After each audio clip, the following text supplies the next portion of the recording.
Hey, April. How are you? Hey, Alicia. Hi, Whisper to me. Hey, Sharon. Hi, Delia. Hi, Kathy. Hi, Mandy. Laughing Lori, see me. Hi.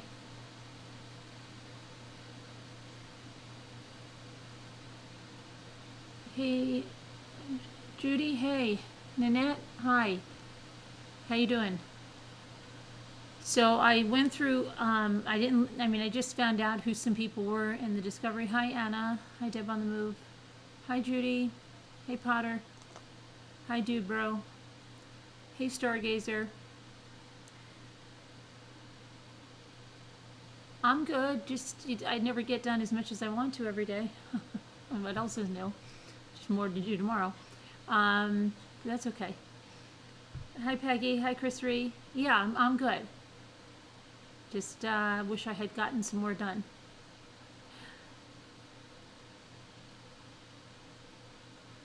Hi, Flower Girl. Hi, Ann. Hi, Wake Up. Carolyn, you're so faithful to always show up. Oh, thanks, Wake Up. Hi, Diane. Hi, J Bells. Hey, Bernard. How are you? You just watched it. Extremely sad and horrible.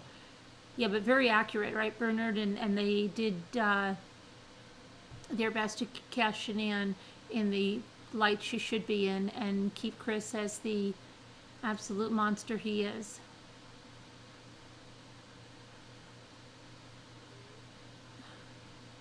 Hi, Mandy.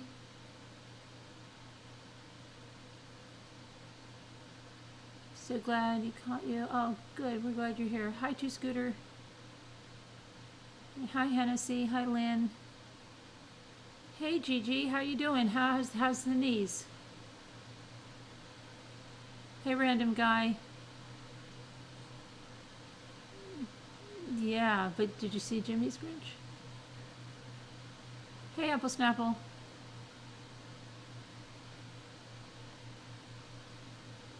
Hi, Lisa. Hey, Crystal. Hi, Kathy. So, okay, so I have some of here's what I found today. I found Teresa's aunt, Mary. That's the other Mary. I found a dietitian who worked in the office with Teresa for about 2 years, who was close to her. I found a doctor that there was some weird thing with like a very volatile patient between them. So that's something. And then also a co-worker of Angie's and little Jimmy Rogers' supervisor. So that's what I have for tonight. So it should be pretty good. Because penalty phase, Monday they're doing they have to go to court I don't think anything is televised. They're going to do some, I guess, housekeeping stuff. Or maybe not. Maybe Tuesday is the penalty phase.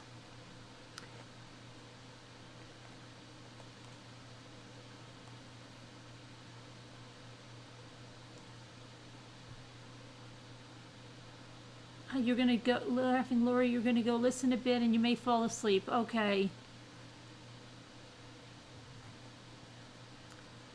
You love how I scoop up info? Scoop it up? And serve it in ice cream cones?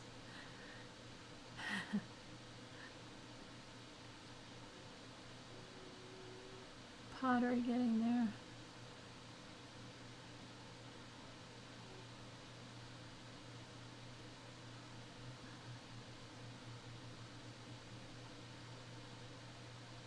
So let's see. Anyone else think that maybe Mark and Curtis switch places? They look so much alike. The weird thing that he said, Dude Bro, was during, I think it was Mark's trial. Yeah, not little Jimmy Rogers, Mark's trial. Curtis said something like he was explaining what happened with Teresa that night, and when he kicked over the dog bowl, and when she turned around, and he said something like she was surprised or something, and he said she might have thought I was Mark. You know, she could have thought I was Mark and was surprised, like, what the heck is Mark doing here? He's supposed to be in Connecticut. And then they said, well, did you used to look alike? And he said, yeah, we used to look a lot alike. And then they showed the wedding pic, you know, them standing next to each other in the wedding, and they look so much alike. So they did go through that. So it's just that was weird, yeah. But we know where Mark was. I mean, Mark was up in Connecticut. But yeah, who's to say they didn't switch places other times? Again, that was another thing that Angie was asked. If you haven't heard Angie's interview, you should. They asked her, did Mark, you know, and you guys, did you and Mark have sexual relations before your wedding, like on the night of your wedding? And she's like, not that I know of. You know, they look a lot alike. And then he's like, but he said that there are texts kind of alluding to that. So a lot of that was left out. So we have a lot to go through, but I figure let's listen to some of these interviews. They're not that long, I don't think. Dentist tomorrow, you're getting your teeth pulled for some fake thing. Oh yeah? Anyone know how long you have to go toothless? Well, this is your front tooth, Jeff? Hopefully not long. Put some candy corn in there. No, I'm joking. No, that's bad, right? Too bad it isn't around Halloween because you could wear the fake teeth.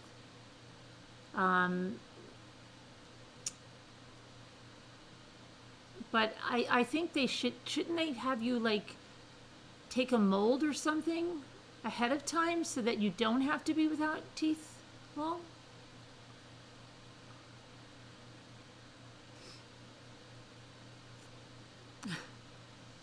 I don't know. I'm trying to think of something he can shape into a tooth or something.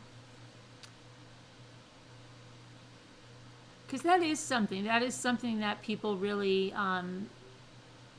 you know, look at. Let's put it that way.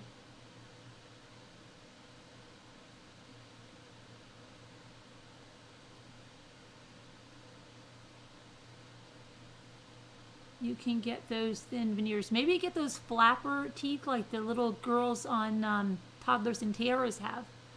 Flippers. Someone said, believe it or not, that Chris Watts, I don't see it, okay? But so many people have said that he must have had flippers. Is it flippers? Because when they lose their teeth, Jeff, they don't want them to have those nice little kid toothless, like, or teeth coming in. So they have these little, like, fake things that just go, and then they have this perfect smile. It's like plastic. I don't think it costs a lot of money because it's just like this little flipper thing. You could wear that when you go out.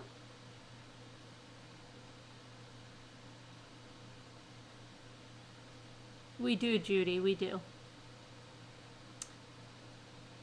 Yeah, you wondered about his teeth. That's one thing that I didn't wonder. Like, how would he have done that? Do you think he was like popping in some of those flippers? I don't.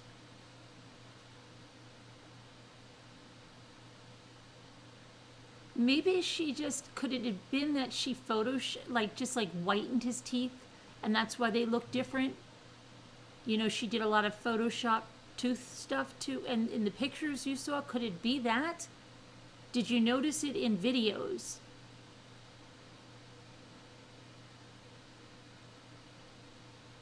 So hot there, oh please.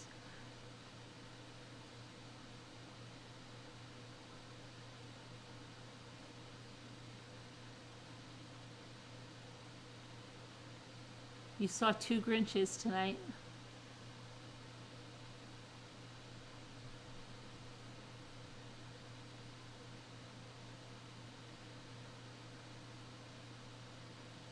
I can't have implants. What? Which one, Bella? That Chris had fake teeth?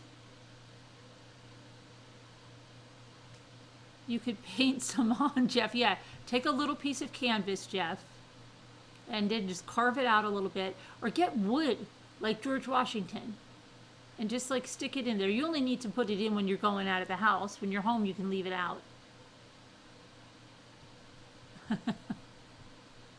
Do that. What else could you do? Chiclets? carve those a little bit. Hi, Carol. How are you? When you're all healed up. Hey, Katrina. Hi, Mrs. Roger Rabbit. It's very intriguing. This case is extremely intriguing. Fake teeth, you don't think so? But Bella, do you know how many people have said that? And I haven't seen that about his teeth. I think if anything, she whitened his teeth or something.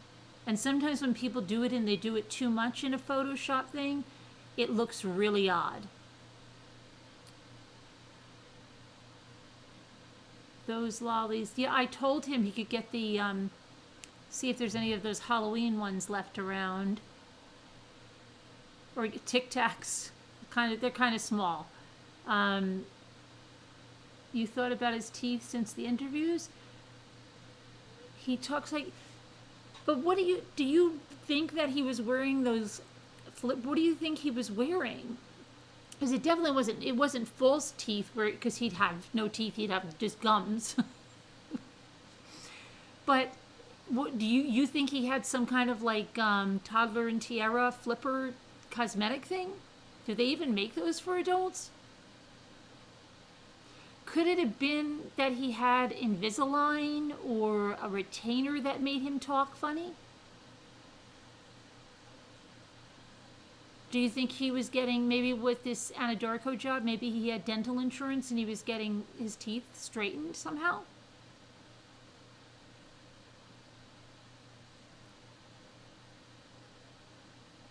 What's too soon, Robin? You saying yes, mystery truth seeker, to what? You think he just got really vain and was whitening his teeth? Yeah, we could do some homework and like get certain pictures. Maybe I'll like grab some certain pictures and really zoom in on his mouth and see, and then maybe get some videos and then look at some videos close up. But didn't he sound funny? Well, I don't know if he sounded funny. I think he was a nervous wreck, but I don't think that he sounded like... How much did we hear him talk before that in Shanann's videos, where he'd be like, oh, I'm going down to clean the basement. Woo, woo, like Eric, you know. Sorry, Eric. But he didn't do like a heck of a lot of talking. Right? Not a heck of a lot. He's going to clean the basement. I don't know. So I don't think he sounded that funny. You think it sounds like he has a retainer? I don't know, but it probably, I mean, no, sounds like his teeth are too big for his mouth. Okay, we'll devote some time to Chris's teeth.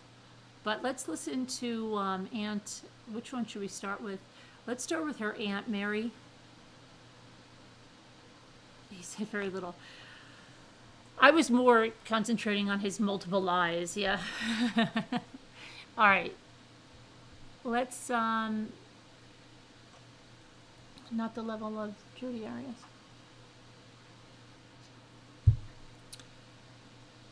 Well, you don't always sound funny with a retainer.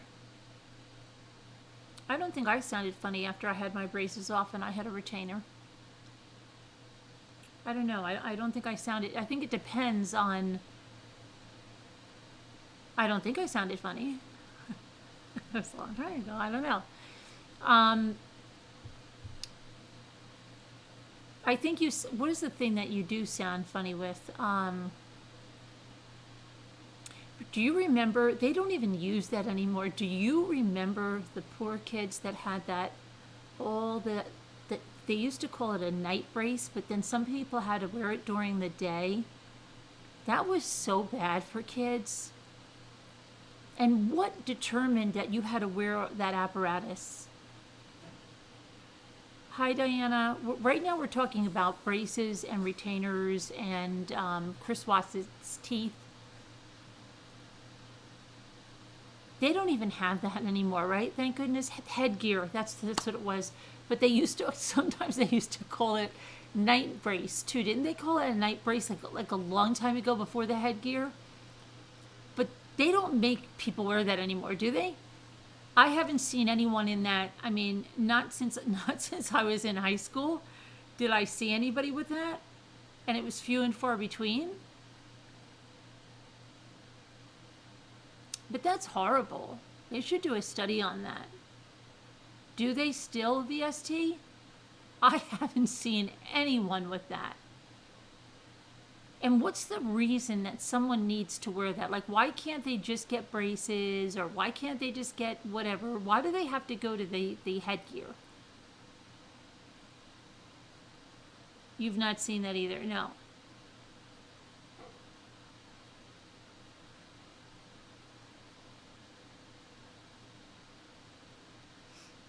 A night guard. Oh, the night guard. Yeah, I know the night guard.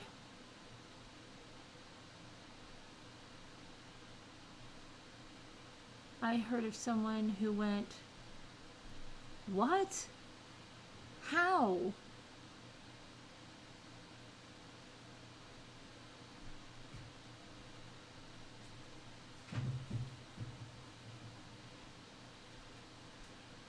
I had that hideous headgear. Did you? Why? Sakura, why do you have to get the headgear? Why couldn't you just get the braces?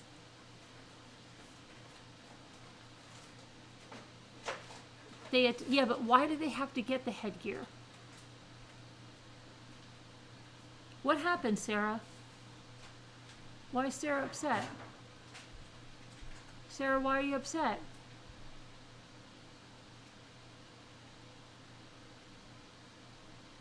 Sarah, you're not upset because people didn't hear him talk funny. It's okay if somebody didn't hear it. I personally didn't hear it, but that doesn't mean that I don't value your opinion. I hope someone wasn't mean. Sarah, don't go.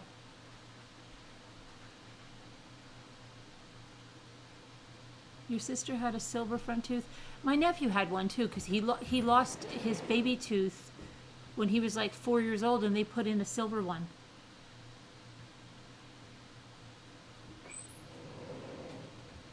You had a conjunction with your... You had it in conjunction, but why? What specifically does it correct? It must be something that's, I don't know, right? Something that...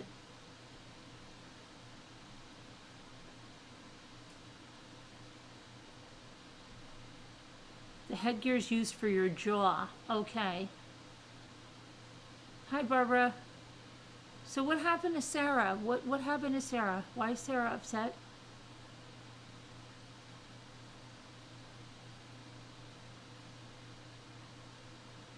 Your son had a very narrow roof of his mouth. The headgear. Ooh, that sounds so painful. VST, a palate expander, doesn't it? They actually have to break apart the palate, don't they? And then the scar tissue has to... Oh, that sounds painful. Misaligned from side to side. I really didn't think they had that anymore. They've come a long way with braces. Oh, an underbite? Is that what it's for? Oh. Your nephew fell on his face and pushed his baby teeth back. Oh, they regrew. Wow. You also had a... I don't think anybody liked them, right? Who had a headgear appliance. I remember going to the orthodontist and hearing like the kids that would intentionally, I guess, break their braces, because I heard my orthodontist is like, look, if this happens one more time, I'm not calling you a liar, but I do not think this is happening by accident. So I don't know, maybe the kid liked going to the orthodontist, or but he was like breaking off his brackets or something. I don't know what he was doing. All I remember is like once my wire broke and you had to put that wax on it so you can get to the orthodontist, and it kept sticking through your cheek.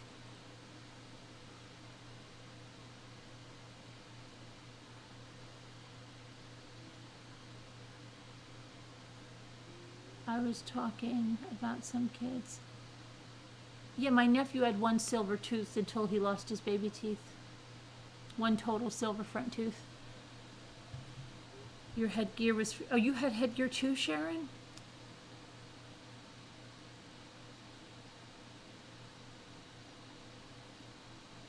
I'm sorry, I don't know why I needed them. Probably just to extort more money from. It's terrible.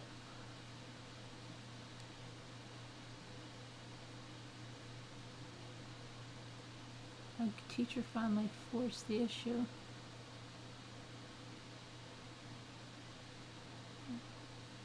Whenever I complain about my braces hurting, my son says, "Get over it. You actually broke my head." Oh, that does sound bad. Palate expander. Oh, you didn't get him, Potter?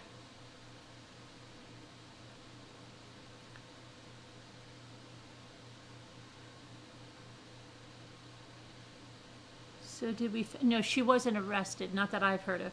Okay, so I'm going to put on the interview, but I just want to find out what happened to Sarah because I feel bad.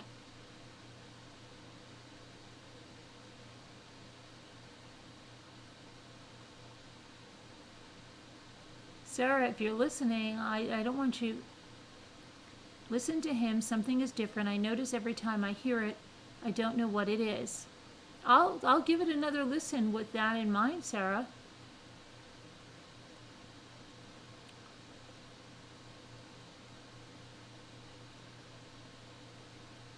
I just started talking about braces and stuff, and then I just saw you got upset. I don't want to see you upset.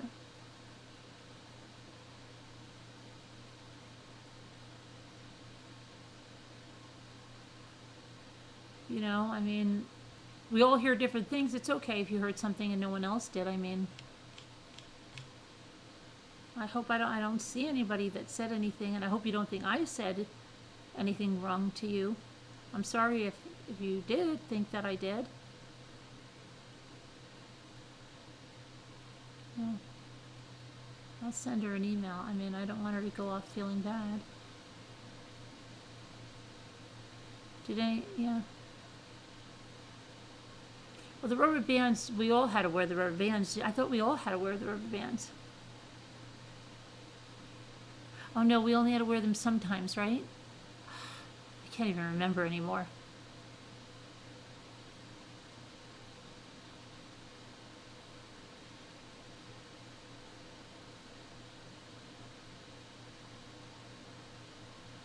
Okay, all right. Well, Sarah, please, if you hear me,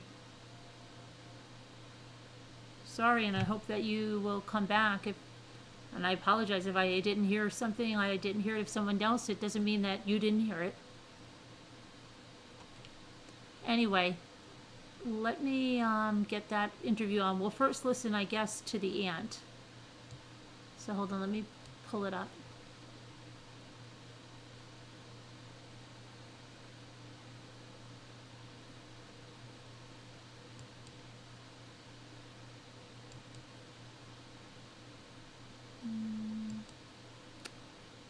Hang on. Okay, so this would be Barbara. I'll give you her last name. Hang on. I'm sorry. Mary Haller. And this is going to be, I believe it's the aunt on Teresa's father's side, but we'll hear it in the interview. This is Detective John Lather of the Lee County Sheriff's Office. The date is currently 7/16/2015. Conducting a taped interview with first name Mary, middle name Grace, last name Haller, Haller, white female, 11/7 of 46. Mary resides at 1141. I'm sorry, what was it? The street again? Is it Wynn Acres? No, Windy. Windy. Next, Windy, Windy. Next word, Acres. Okay, so ACRES. 1141 Windy Acres, and that's in Morganton, North Carolina, 28655. Her cell phone number is 828-443-4377, and that's the number we're conducting the interview on. Mary, when I spoke to you last time, and when I just introduced myself to you again, I told you I was a detective with the Sheriff's Office, correct? That's correct, sir. And as a police officer in the state of Florida, I have the power to swear you in and take sworn testimony. Do you understand? Yes, sir. Can you raise your right hand? Sure. Do you swear and affirm the testimony you're about to give is true and accurate?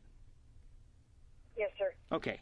We're here, reference case number 15-268513. It's the homicide investigation of is it your niece, Teresa Ann Sievers? Yes, sir. Okay. When I talked to Annie and some of the other family members, they said that you and Teresa are very close, correct? That's right. So you may have a lot of information on what's going on in her life. There's kind of a standard list of questions I was going to ask, and then get into more personal details. We just, the more information we have about what was going on with her and her husband and what was going on in their life with the kids and the business and everything else, the better of an idea we have of helping to prove what happened. Okay. Sure. Now, you're Teresa's aunt. Are you on her mother's side or father's side? Father's side. Her father was my brother. He's deceased. Okay. And I'm also her godmother. Oh, and you're a godmother. Okay. Yes. And she's currently she was married to Mark Sievers, and they have 2 little girls, correct? That's correct. Okay. And tell me a little about, I know you guys are very close. Annie said you guys talked quite a bit. Can you fill me in on some of the things that were going on in Teresa's life recently? Well, I was a nurse for years, and Teresa obviously is a doctor, and I have not lived in.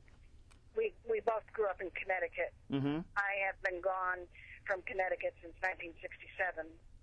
Teresa was, I think, 22 years younger than me, but when she was a young girl, say about 8 years old, she Mm-hmm. started corresponding with me, and we really got bonded greatly. From that time on, it was like I lived next to her, but many miles away from each other, Yes, ma'am. And she would write to me all the time throughout the years, through her years of, she always wanted to be a doctor, and then there was a while when she was going to go a different route, and she wanted to become a physician's assistant, and she always listened to what my suggestions were and made her decisions, but I consulted her on many things, Yes, ma'am. I told her that was not the way to go because she had always wanted to be a doctor, and Mm-hmm. I didn't think she would be happy doing that because she really so strongly wanted to be a doctor, and I didn't think that she would have enough. I thought she needed to be the one to make decisions for her patients and everything, Yes, ma'am. And I talked with her probably at least once a month over the phone, maybe sometimes more. But if she was stressing over something with the office or whatever, she would call me and tell me, and then what her plans were, and kind of that kind of thing. Mm-hmm. Did she discuss anything about her relationship with her husband? The thing that she was frustrated with Mark was she was a fireball. She was so full of energy all the time. Mm-hmm. And but she was also a down-to-earth person. She wasn't just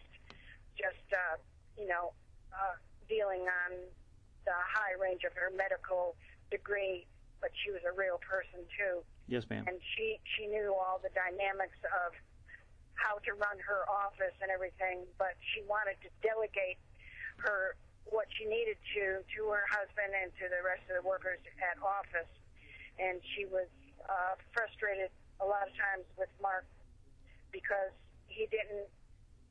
I don't think he thought as quickly as she did as far as what was needed in the office, and she felt that she shouldn't have to think about everything.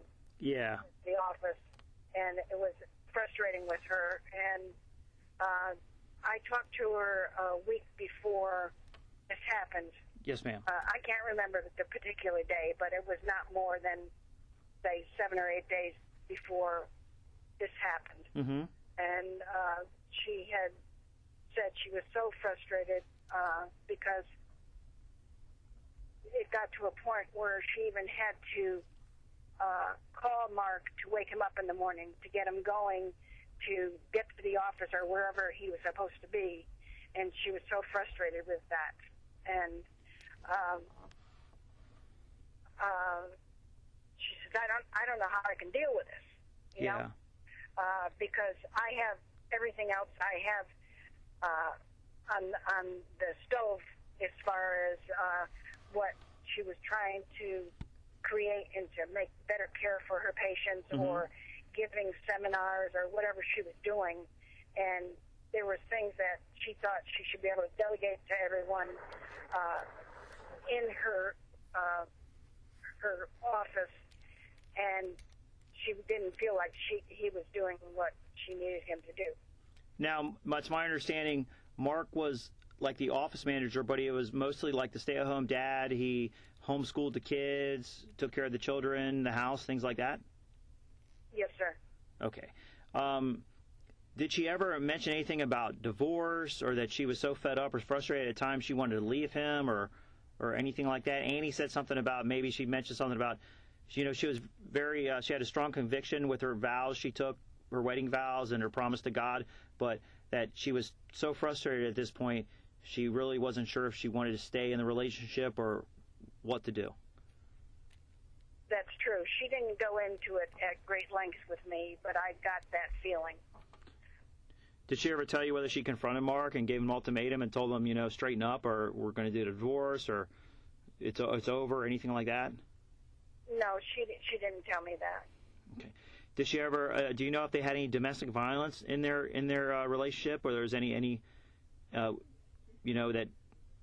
he was hitting her or threatening her or anything like that? Not to my knowledge, sir. Do you know if there? I know they said that sometimes their relationship was volatile. They argued quite a bit. Did she ever complain about that? No, but Teresa was. She, like I said, she was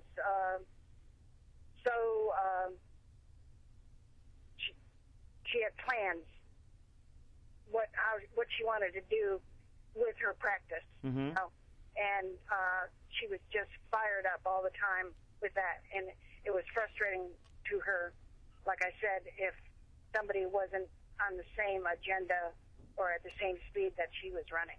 So it'd be fair to say that sometimes she was frustrated with Mark because he wasn't really fitting into her plans as far as her career progressing and. Well, she was frustrated that he wasn't on the same wavelength or at the same speed she was going. Mm-hmm. And as far as my belief is that he really loved her. Mm-hmm. I didn't know Mark well. I think I met him twice over the years. In fact, several years ago, I went down to visit them at their house. Mm-hmm. And stayed for 4 or 5 days with them. And Teresa just had great direction. She knew what she wanted to complete, Mm-hmm. And when you're around somebody like that and you're not up to the speed they are, it can be difficult. Yeah.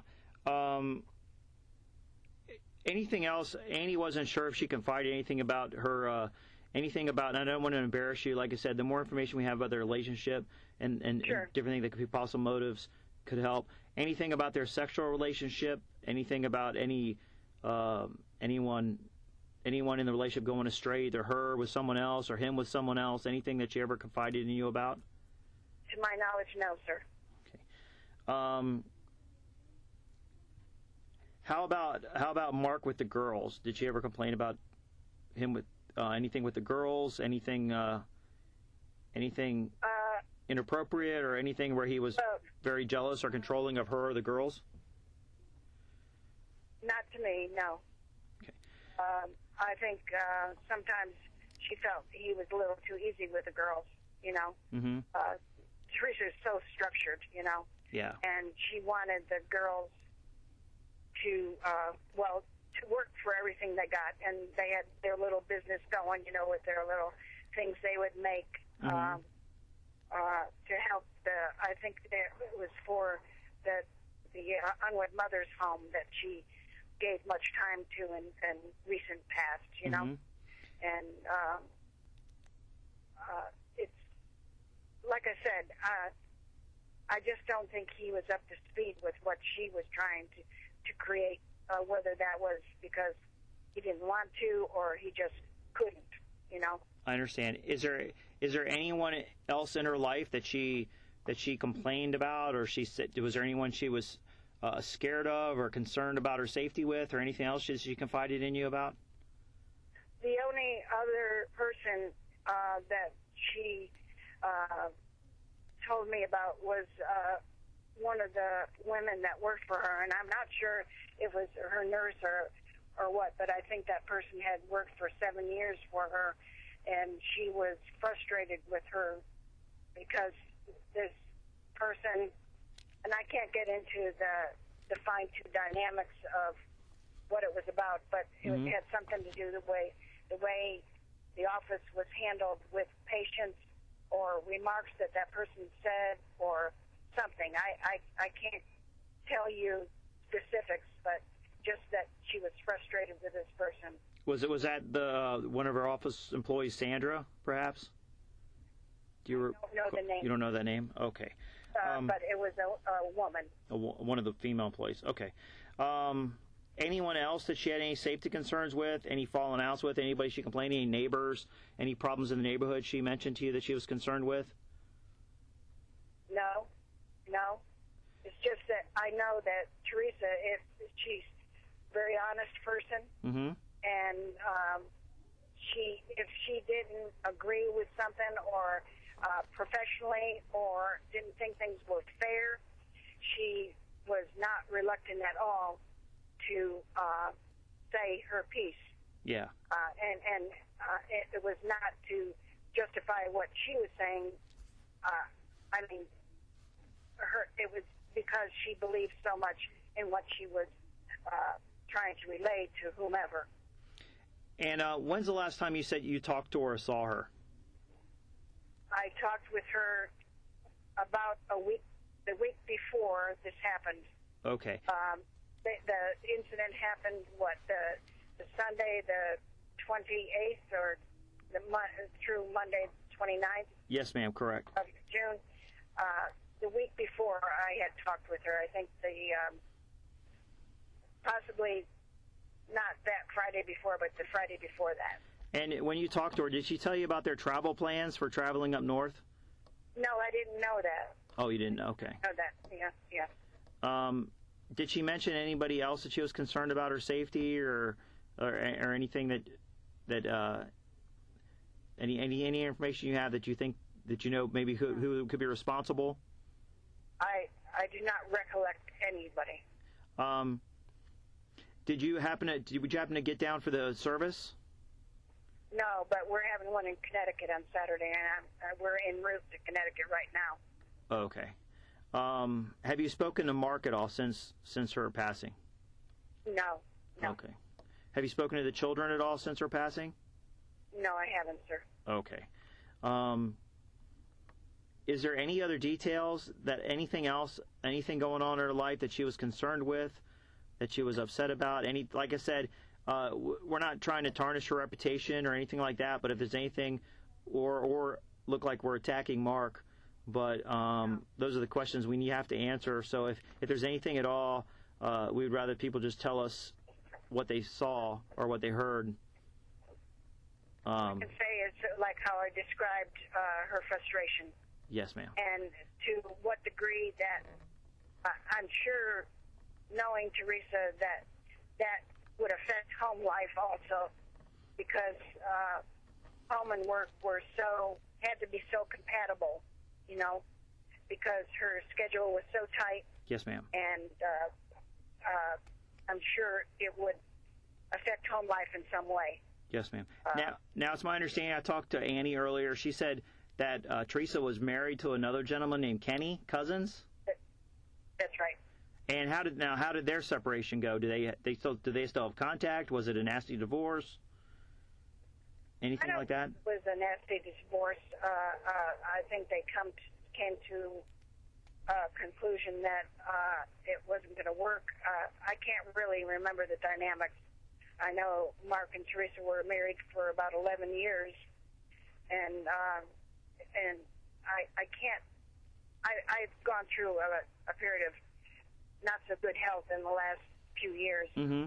I can't remember everything as well as I did before, you know. Yes, ma'am. But I think it was an amicable divorce. Okay. Ending up that way, you know. Okay. And I think he remarried, if memory serves me. Okay. Is there any other information you have? Anything that either a family member's told you, or you got information about from talking with someone in the family that you're concerned with, or any possible leads? Anything you think that could help the investigation that we haven't spoke about already? Well, the thing that concerns me in looking at some of the news reports, and I know that sometimes the truth is stretched or magnified more than it should be, but simply the fact that if they had a very involved security system in their home, and that in order to turn it off,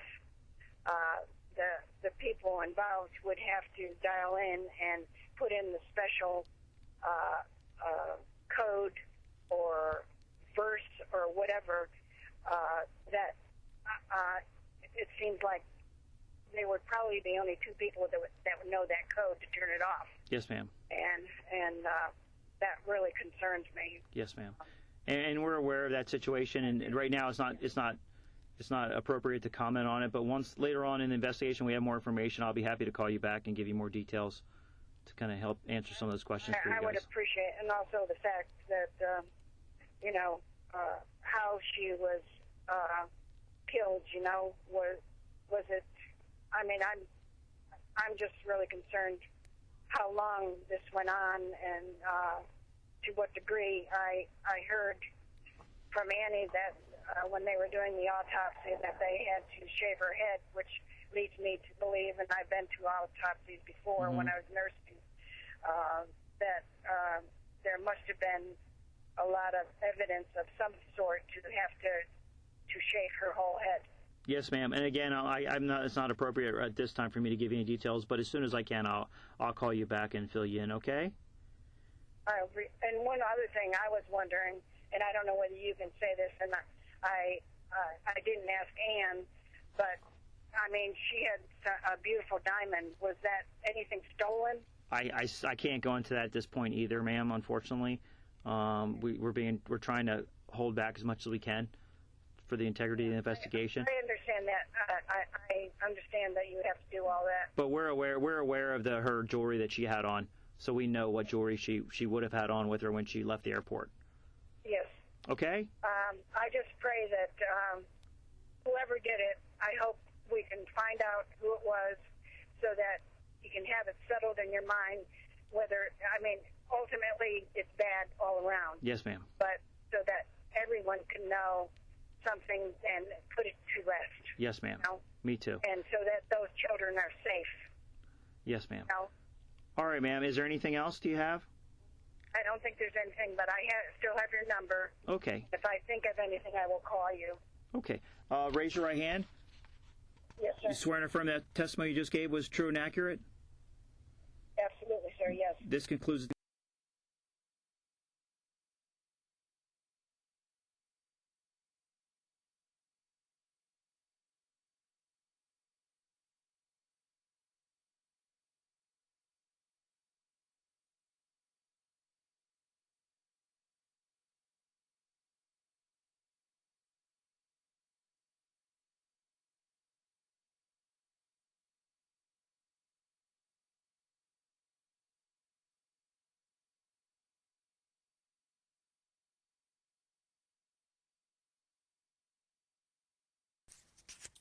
Today is Thursday, July 2nd, 2015. Approximate time is 11:58 hours. Currently present is Detective McHenry.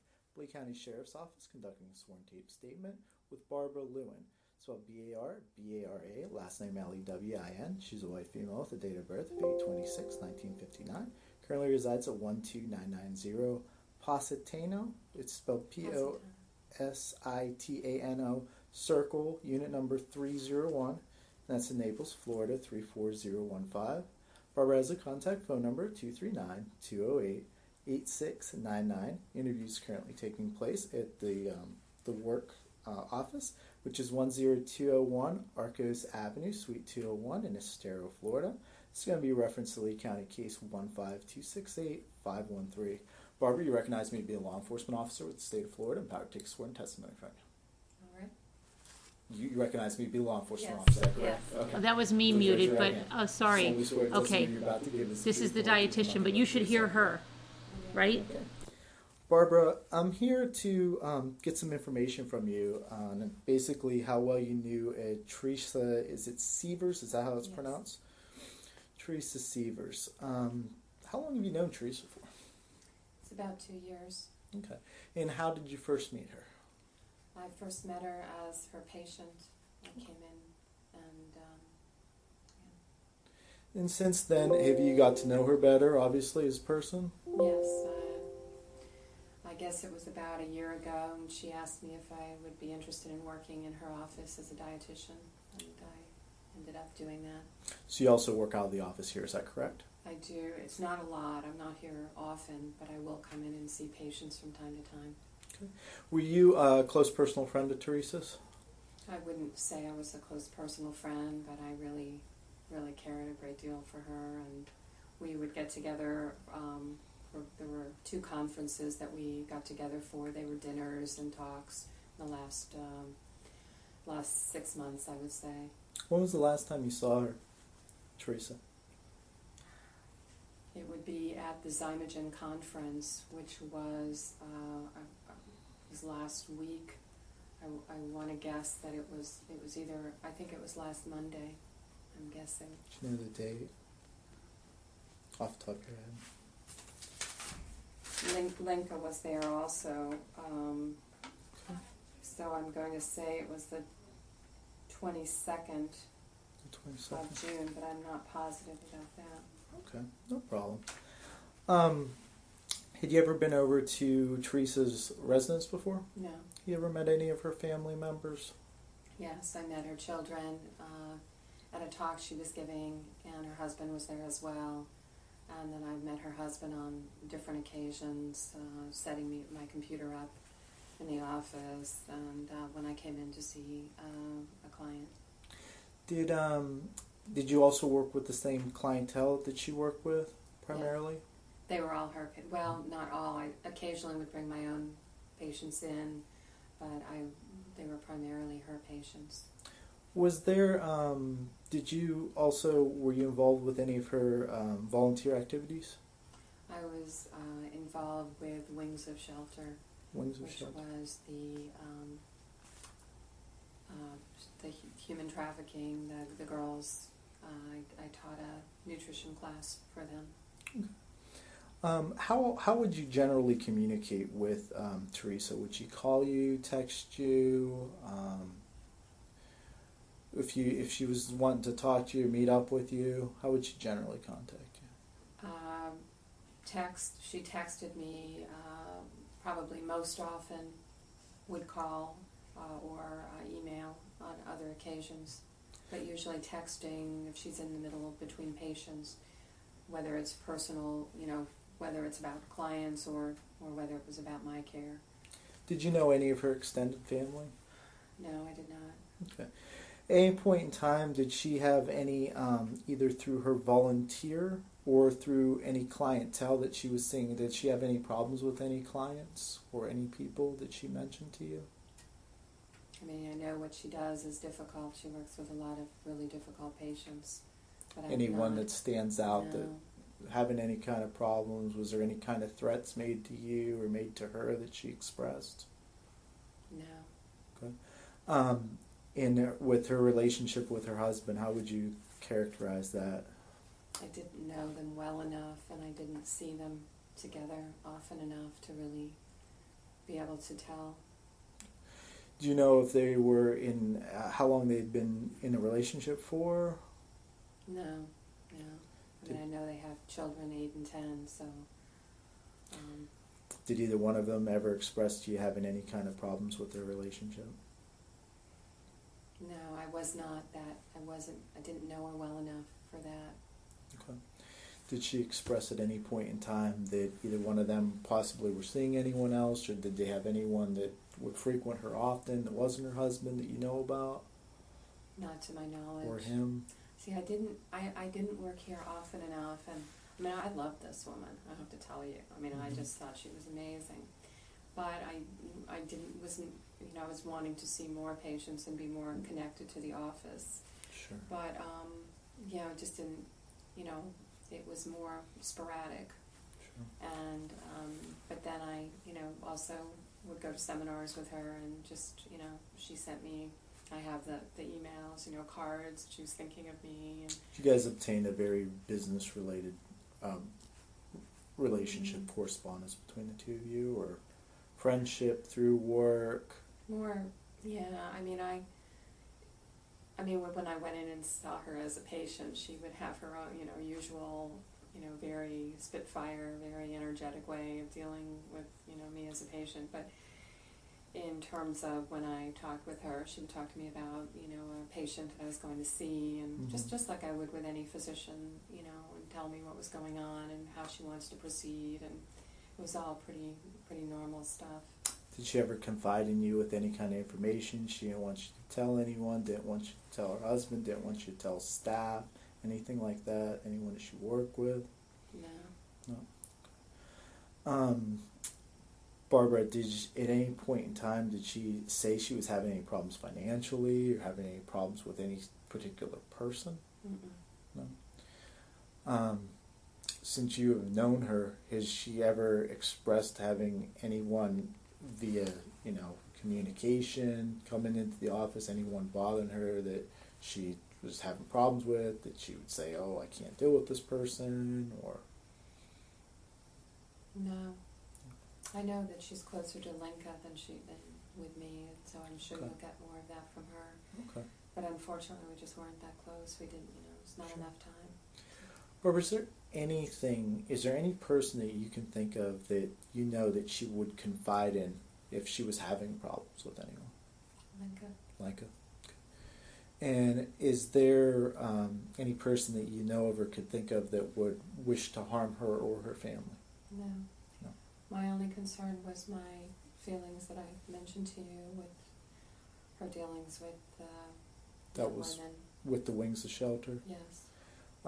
Is there anyone in particular there that you can think of? No, I don't think it's anyone affiliated with them. I don't think it's anyone part of that. I think, but she was pulling girls out of sex trafficking. Right. So I don't know. It just was something that, for some reason, came to me when I was working with the healer, and I don't know. I can't explain it. Was there? When you're saying that, is that something that you'd feel comfortable talking about? I don't really have anything else to express except that I visualized some type of scene. I don't know if it was the living room, and I'm not sure. Sometimes when you start thinking too hard about things, I don't have enough, and I don't see anything that I can bring up that would help you. People or events or anything that specific that happens? I sort of thought I saw like a stick or a pole. I saw her legs kind of sprawled out. It looked like she was laying. What was she wearing? I didn't see anything. I couldn't see that. And I really have been doing my best not to see it. But it was just very realistic. Any people there? I didn't see any people. Do you hear anything sound like anything that would sound like an argument or anything like that? It was just like a snapshot of her lying. This was a vision or a dream, or what was this? It was just like a vision when I was lying on this table, and I know it. It sounds crazy, and I always question things like this. But it was just dealing with this healer. And I'm of sound mind and body. I just need to have surgery, but Understandable. and I just all of a sudden thought that there might be some connection with the sex trafficking with that what she was doing with the girls. Did she appear injured at all in the vision? She was lying. She was lying. She was dead. She was dead. Anything that you could see, any kind of injury that you saw or felt or that she expressed to you? All I could see was really like one bare leg. I couldn't really see. I couldn't really tell. Okay. And then, Didn't know where she was particularly injured? No. I didn't see blood. I couldn't see anything like that. And then when I started thinking about it more, again, I don't know if that was more of me. You question things, and Sure. but I thought I saw some kind of pole or stick, and I thought I saw a fireplace, and then I thought I saw I couldn't tell if it was a couch or a bed, and I thought it was blue. But again, these are more when I started. I don't know. I can't. And my background is in science and biochemistry, so for me even to say these things sounds crazy, but that's all I felt and saw, and it was just so horrifying that and then what ended up happening was the more I stayed with this healer, and even I went back the next day, which was yesterday, I kept seeing things, and just that it was very Any people in particular? No, just very violent, just a very violent scene, and I just kept trying to not think about it, and Could I ask what made it violent? I mean, what in particular made it violent? Because you said it's a violent scene. I don't know. It was just It was just a vibe that you got from it, or? Yeah. Right. And knowing Teresa, who was just very spirited, I'm sure she would have fought as much as she could, but I don't. Okay. But no, it's just. Did you get a sense that there was a struggle of some kind? Yeah. I think so. Any idea what it would have been about? No, but I feel it's personal. I don't feel it's random. But I don't. Again, but I have no clue. I don't know enough about anyone associated with her. Just that feeling that I had about the sex trafficking. You ever had any feelings like that prior? No. Well, once I told my father not to go in the car, and he ended up having an accident. I've had things like that happen. Okay. And the woman that I saw told me I'm very intuitive, but it's not something I don't want to have any. This is not something I would wish on myself. But Sure, if it can help, understandable. I just feel like I should say something. We appreciate every kind of information, as I said before, that we can obtain. It's definitely beneficial to us to know out there. And on that same note, is there anything that you feel is very important that I might have missed commenting on? Any specific person that we should maybe look into or talk with, who we may not have talked with yet? I mean, if there's anyone you could think of, it would be a great help to us to know what direction to go from there. Did you talk with the people from Wings of Shelter, from Sally? I'm not. I'm only part of the investigation. I was mostly handling staff. Yeah. I don't know how far out they've reached, but yeah, we know she is affiliated with several different organizations. Is there a good contact person for that you know of for Wings of Shelter? It's Sally and Lowell. I can't remember their last name. I think it's S-A-I-Z. Are they a couple? Yeah. But I just want to clarify, it's not anyone. It's not anyone within the shelter. No, I understand. It's, and I've heard stories of her actually getting the girls like from the ER, and Okay. and I mean, she was a spitfire. She would put herself in the way of things, and she would say that, How recently was the last time she had anything like that you know of? I don't know. Did she I express? don't know. Okay. I don't know that. All right, Barbara. Anything else that you feel might be important that I might have missed, Barbara? No, I mean, I'm sure you're doing all the normal things, looking at people close to her and Yes, ma'am. so I don't know. Okay. Yeah, sorry. Barbara, is it true that you've offered this testimony of your own free will, and I've not promised you anything in return for your testimony? Yes. Okay, this will now conclude my interview. Current time is 12:13 hours.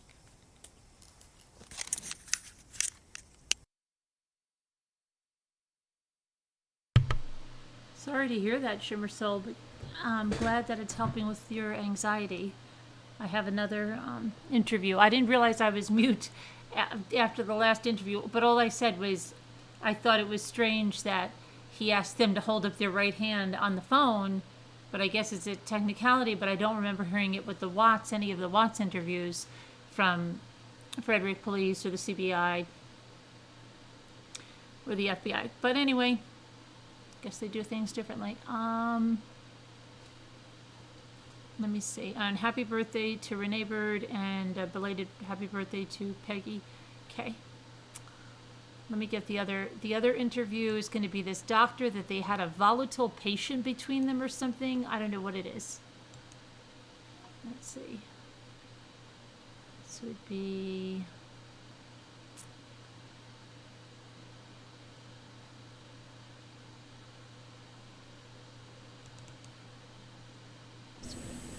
Detective J. Davis with Lee County Sheriff's Office. Today's date is July 8th, 2015. The time is 10:47 a.m. This will be a taped statement of Dr.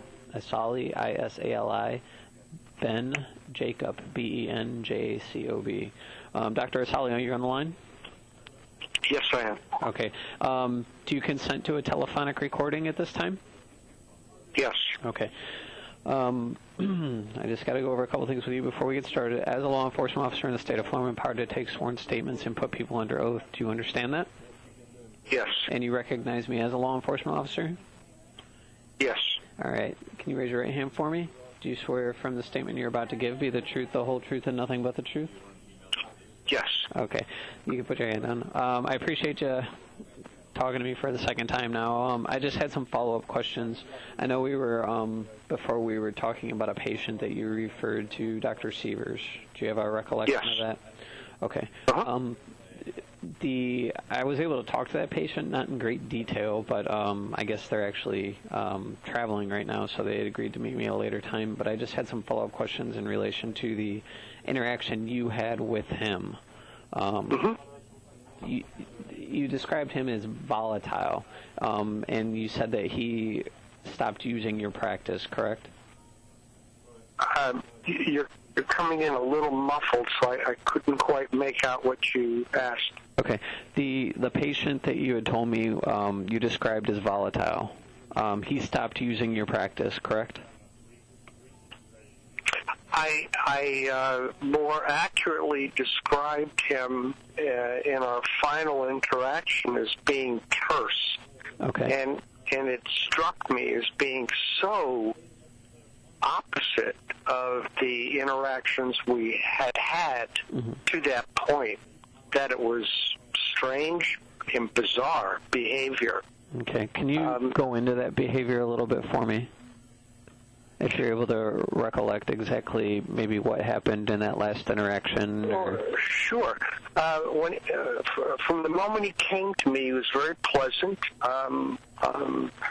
frustrated at his condition of ill health, but very pleasant, almost to the point of being, I guess pleasant is adequately describing him. I called for some lab work just to get a base from which to operate, and when his lab work came back, it was some of the parameters were way out of line. And in working with him, I wanted to have the collaborative relationship with Dr. Sievers on this case. We did so, and in the course of, I'm thinking it was about a month, it may have been a month and a half, but all of his health pattern improved remarkably so, and the lab work confirmed it. He was pleasant throughout all of this. I treated him over in the office in Naples at the time, as well as by Skype and email communication during the course of this period. There was nothing of an adversarial nature or discontent present at all. On one particular weekend, and this is now about 2 months into our relationship, physician-patient, I indicated to him that I was coming over to Fort Myers at the time, and if I had a window, I would get in touch with him, and we would cross paths. As it turned out, the timing just didn't prove to allow that to occur.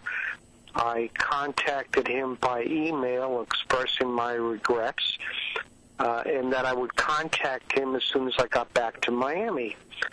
I received a return email from him stating almost verbatim, "Don't bother!" exclamation mark. And I thought, well, wow, that's kind of strange and a very terse and very response in the context of everything we've done to that point. I mentioned this to a mutual acquaintance of his that had referred him to me, and he was stunned. Mm-hmm. He said, wow, he had nothing but glowing comments to make.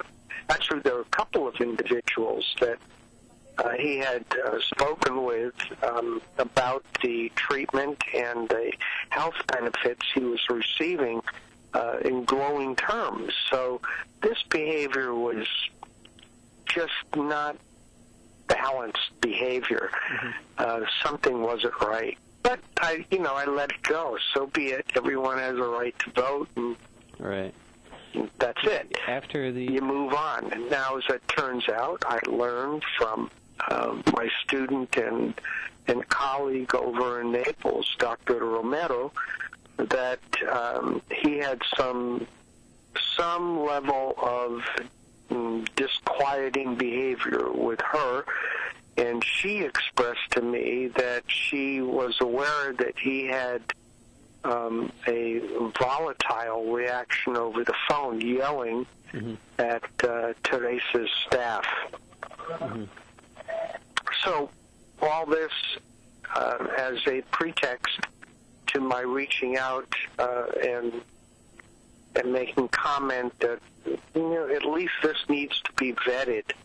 Right. And that's really the long and short of it. Okay, so from the best of your knowledge and recollection, you can't remember a specific time where you were face-to-face with him in the office and or via Skype or anything like that where he exhibited any of that behavior towards you. It was more or less he was upset because you didn't meet him when you were in Fort Myers? I suppose. I don't know, because there wasn't any explanation. It was just, don't bother. Oh, okay. It was just with an exclamation mark, and okay, that's not a kindly response, right.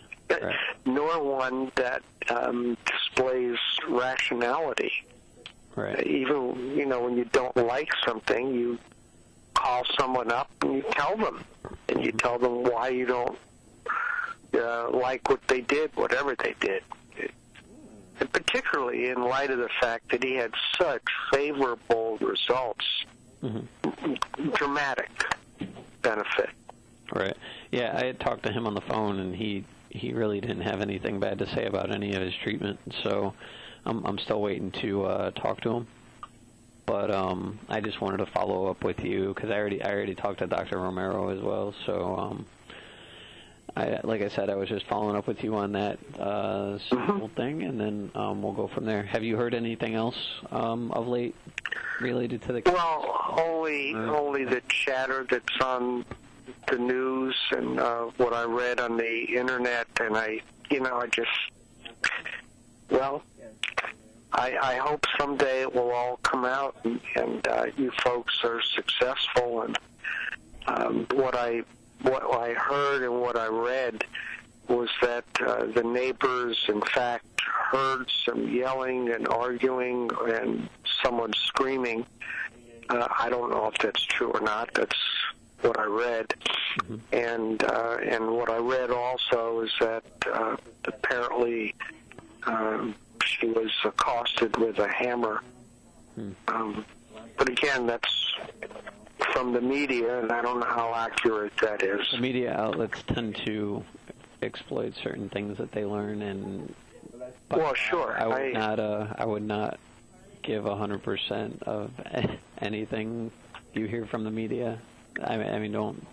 You know, it is what it is. But Dr. Romero actually was questioning. You know, she had some concerns about it, so I had talked to her on several occasions. But everything, you can't always listen to what you're hearing or reading. I can say that. And my expression to Andrea, Dr. Romero, was, listen, Teresa cannot be hurt anymore. That's over. So that's done. And the only thing we know factually is that she's not with us anymore, except in spirit. Right. And something terrible happened to her, but we don't know any more than that. Right. So put it to rest. Hopefully the folks who are engaged in trying to solve this issue will be successful. I hope so.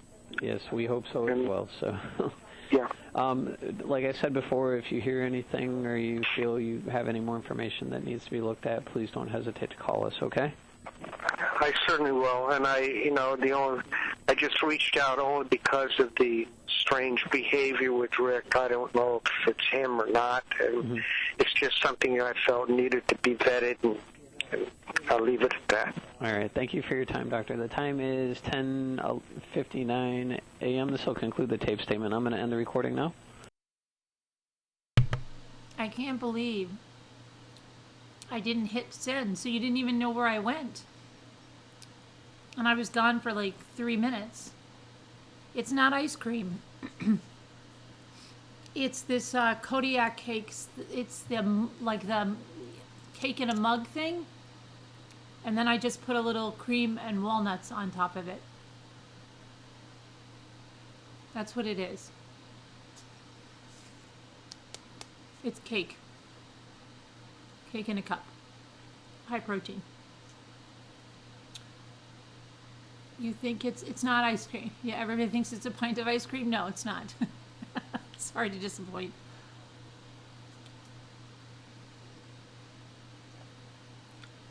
What? A nosy Parker? Who is? What is a nosy Parker? But I can't believe I didn't hit send, so you didn't even know where I was. You don't like brownies, Sharon? Oh my goodness.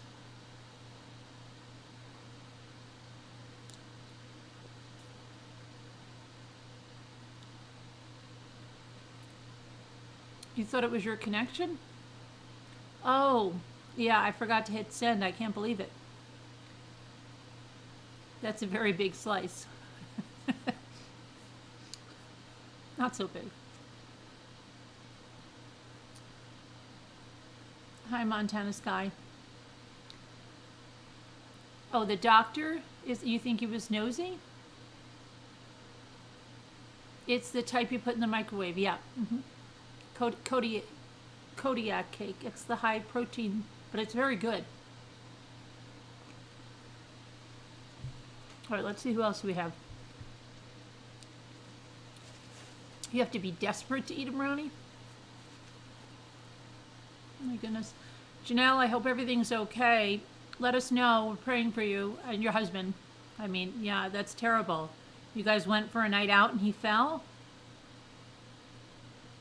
Sorry to hear that. Please update us.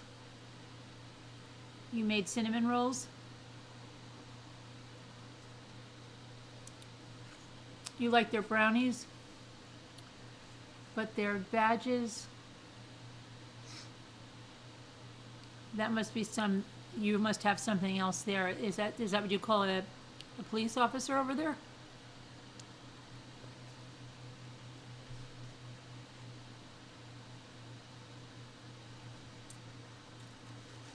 I missed a lot of my lip.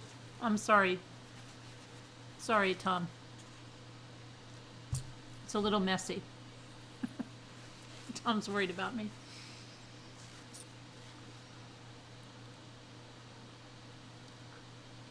You guess you're super desperate? A lot. Okay, so let's see what else we have.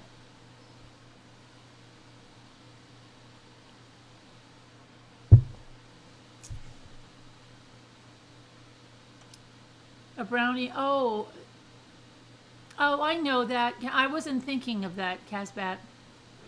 And I was a brownie. But I wasn't thinking. Yeah, I know. That's silly. I wasn't thinking brownie like that. Crazy. Okay. So let me see. Let me see what else we have. So we did Dr. Ben. I'm trying to think. We did Barbara. There's a Marianne. Did I look at her? I think she was I'm pretty sure she's a neighbor, Marianne. And I know, let's see, Christopher Pauly, did we check him out? Oh, Carrie Coburn.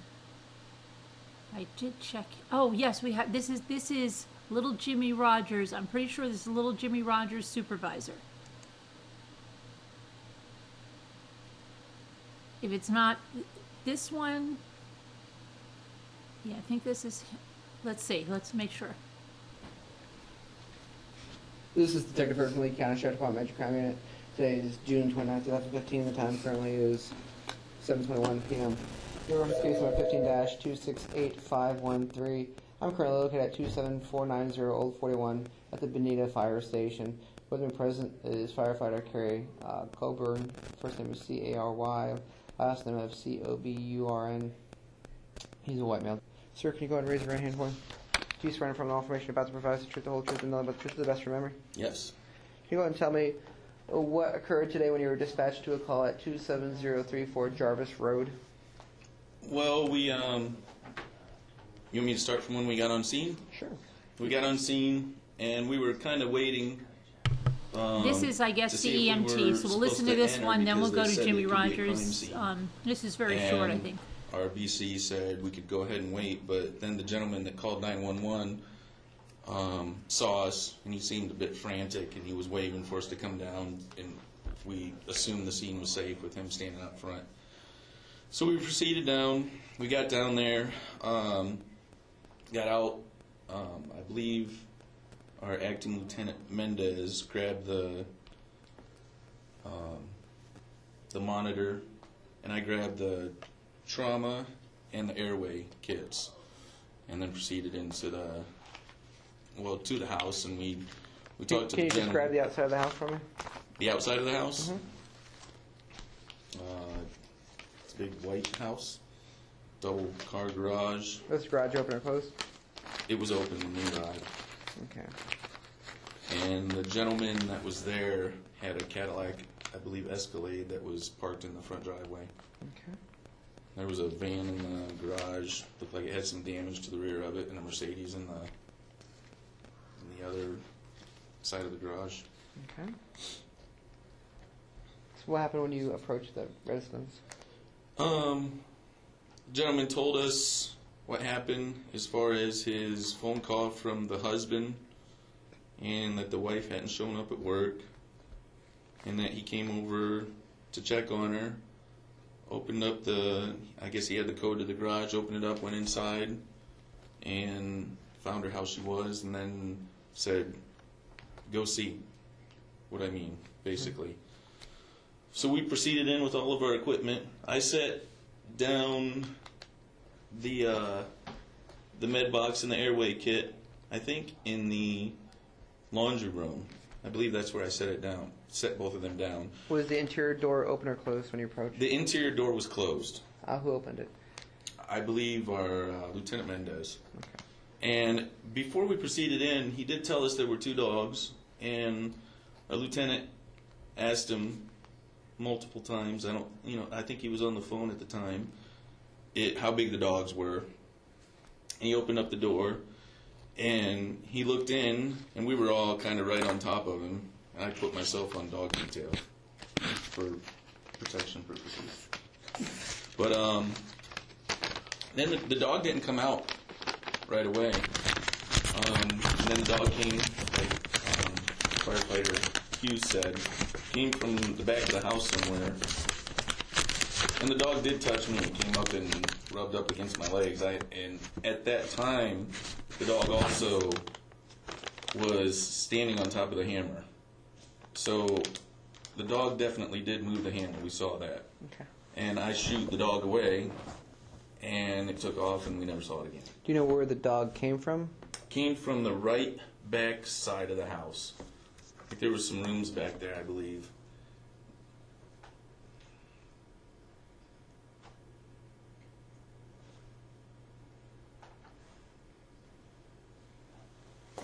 Okay. Did you notice anything unusual when you were walking as far as blood on the doorknob, blood on the door? Anything that was unusual in the garage? No, nothing seemed unusual leading up to the entrance door. Okay. And when you walked in, what did you observe as far as the crime scene itself? There was a lot of stuff. It seemed like there was stuff scattered. I didn't focus in on any of them. I couldn't tell you anything that was laying on the floor, to be honest, other than the hammer. Mm-hmm. But there was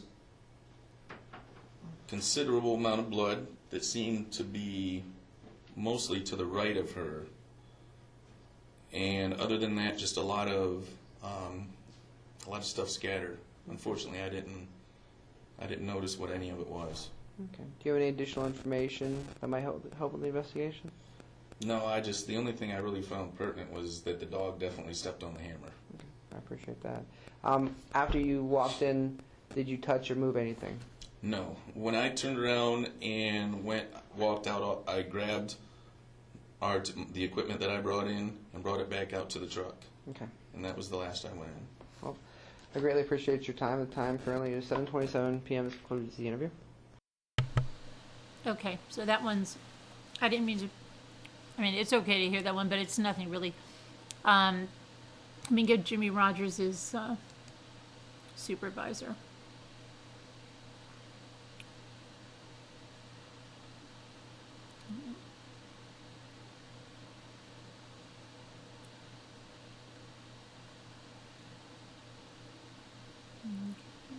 I believe, oh boy.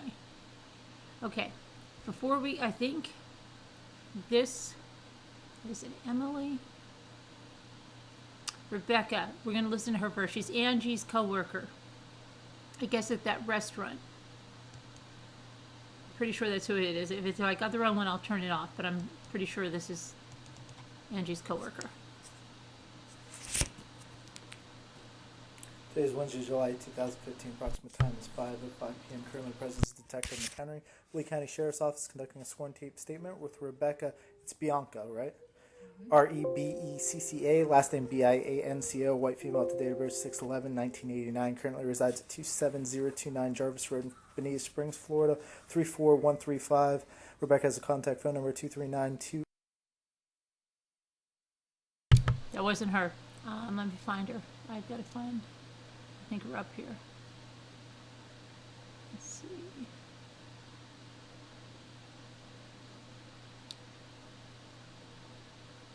See, I always think I'll remember everyone's name and then, hang on.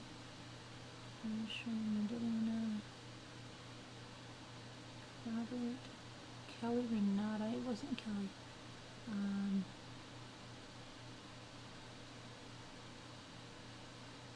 I think Troy is, okay, let's listen to, I think Troy is the guy, let's see. If it's not, I'll shut it off. Today is Thursday, July 2nd, 2015. Approximate time is 10:58 a.m. Currently present is Detective McHenry, conducting a sworn tape statement with Troy. Is it Halbison? That's good. Is that good? Okay. Troy, last name Halbisen. Correct. He's a white male with the date of birth of 7/30. Is it 31? 31. 31 at 1962. Currently resides at 20730 Sandy Lane in Estero, Florida 33928. Troy has a contact phone number of 239-691-3633. 3488. Interviews currently taking place at that location, which is his residence, and this will be in reference to Lee County Case 15268-513. Troy, you recognize me to be a law enforcement officer with the state of Florida? Yes, Power I to do. take a swear My testimony. last early to do something, which kept trying to jar my memory. So it was business oriented. I don't know if she was shooting again, another commercial, or she had to meet with her, her new. Shortly, I've not been over their house. I don't for know who quite this some is, time, but let's but I just did listen. last It's not see doesn't her on seem the like it's 19th. long, so And how did you first meet her? My ex-wife was doing working for a medical group and met her through sales, and then we ended up connecting because we both had the same connection. I have 2 daughters; she has 2 daughters with Mark, and we connected that way and became friends. Okay, so your family became friends too? Yes. Is that correct? All right. Now, what is your business or profession? I'm a stylist. I do hair. He's at her Louis hairdresser. Carlton and Naples at the beach resort. Okay, was she also a client of yours? Yes, she was. Okay. How often would you visit with the family? Would you go to their residence? Would you just come and visit you at work? I mean, what kind of relationship did you have? We did that both, although I was asked shortly. I've not been over their house for quite some time, but I did last see her on the 19th.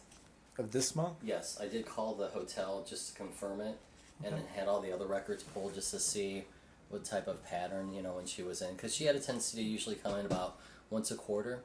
Okay. So she came in to have her hair done. Is Yes. that correct? Okay. You said it was on the 19th. yes. At that point in time, was she saying anything unusual? I mean, do you guys talk a lot when she would come in? Yes. Not necessarily. I mean, Teresa was a very vocal person, and I've known her for a long time, so I've watched different stages as we've both done in both of our lives, coming up and down. Sure. She seemed, in the last few appointments, she's been very calm, liking her hair being straight. She has a tendency to like it curly, but she also, when we were talking, she was telling me sharing with me that she was going on vacation with Mark and the kids, but she had to come back early to do something, which kept trying to jar my memory. So it was business oriented. I don't know if she was shooting again, another commercial, or she had to meet with her, her new partners on her business ventures, because she's gone through a lot of partners over the years as well. So she was doing that. And what kind of business does she have? Is she in? Restorative healing. So she was a internal medicine, and then she got a master's, which is down here in this area is pretty significant because everyone's into holistic healing and different things like that. So Were you ever a patient of hers? no. Okay. When she came in on the 19th, you said that she was talking about going on a vacation and that she was going with the family. Correct. Did she say where she was going to? Connecticut. Connecticut. How long was she going to be gone for? I think she was. I don't remember how she specified how many days, but she was going for a time with Mark and the girls. There was some type of family gathering there, and then she had to come back. And that was, you met her, it was on the 19th of June, that was correct? Correct. Okay. And then she is coming back early prior to them coming back because she had a meeting? Correct. Did she contact you at all when she was up there? No. Phone, text, anything like Nope. that? Okay. Did she mention at any point in time, she said she was getting maybe into a new business-related partner or a new business venture. Did she express any of that to you?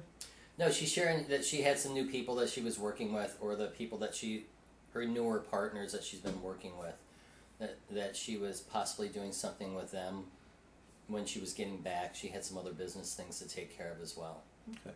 Was she stressing at any point in time about any issues that she was having with anyone in particular, or any family issues she had going on, problems with neighbors? The time in our conversation, she mentioned, when she was talking about business, she mentioned, because I asked her how things were going since season slowed down, because she asked me with my business, and my business has completely crashed because in our hotel business it gets quiet.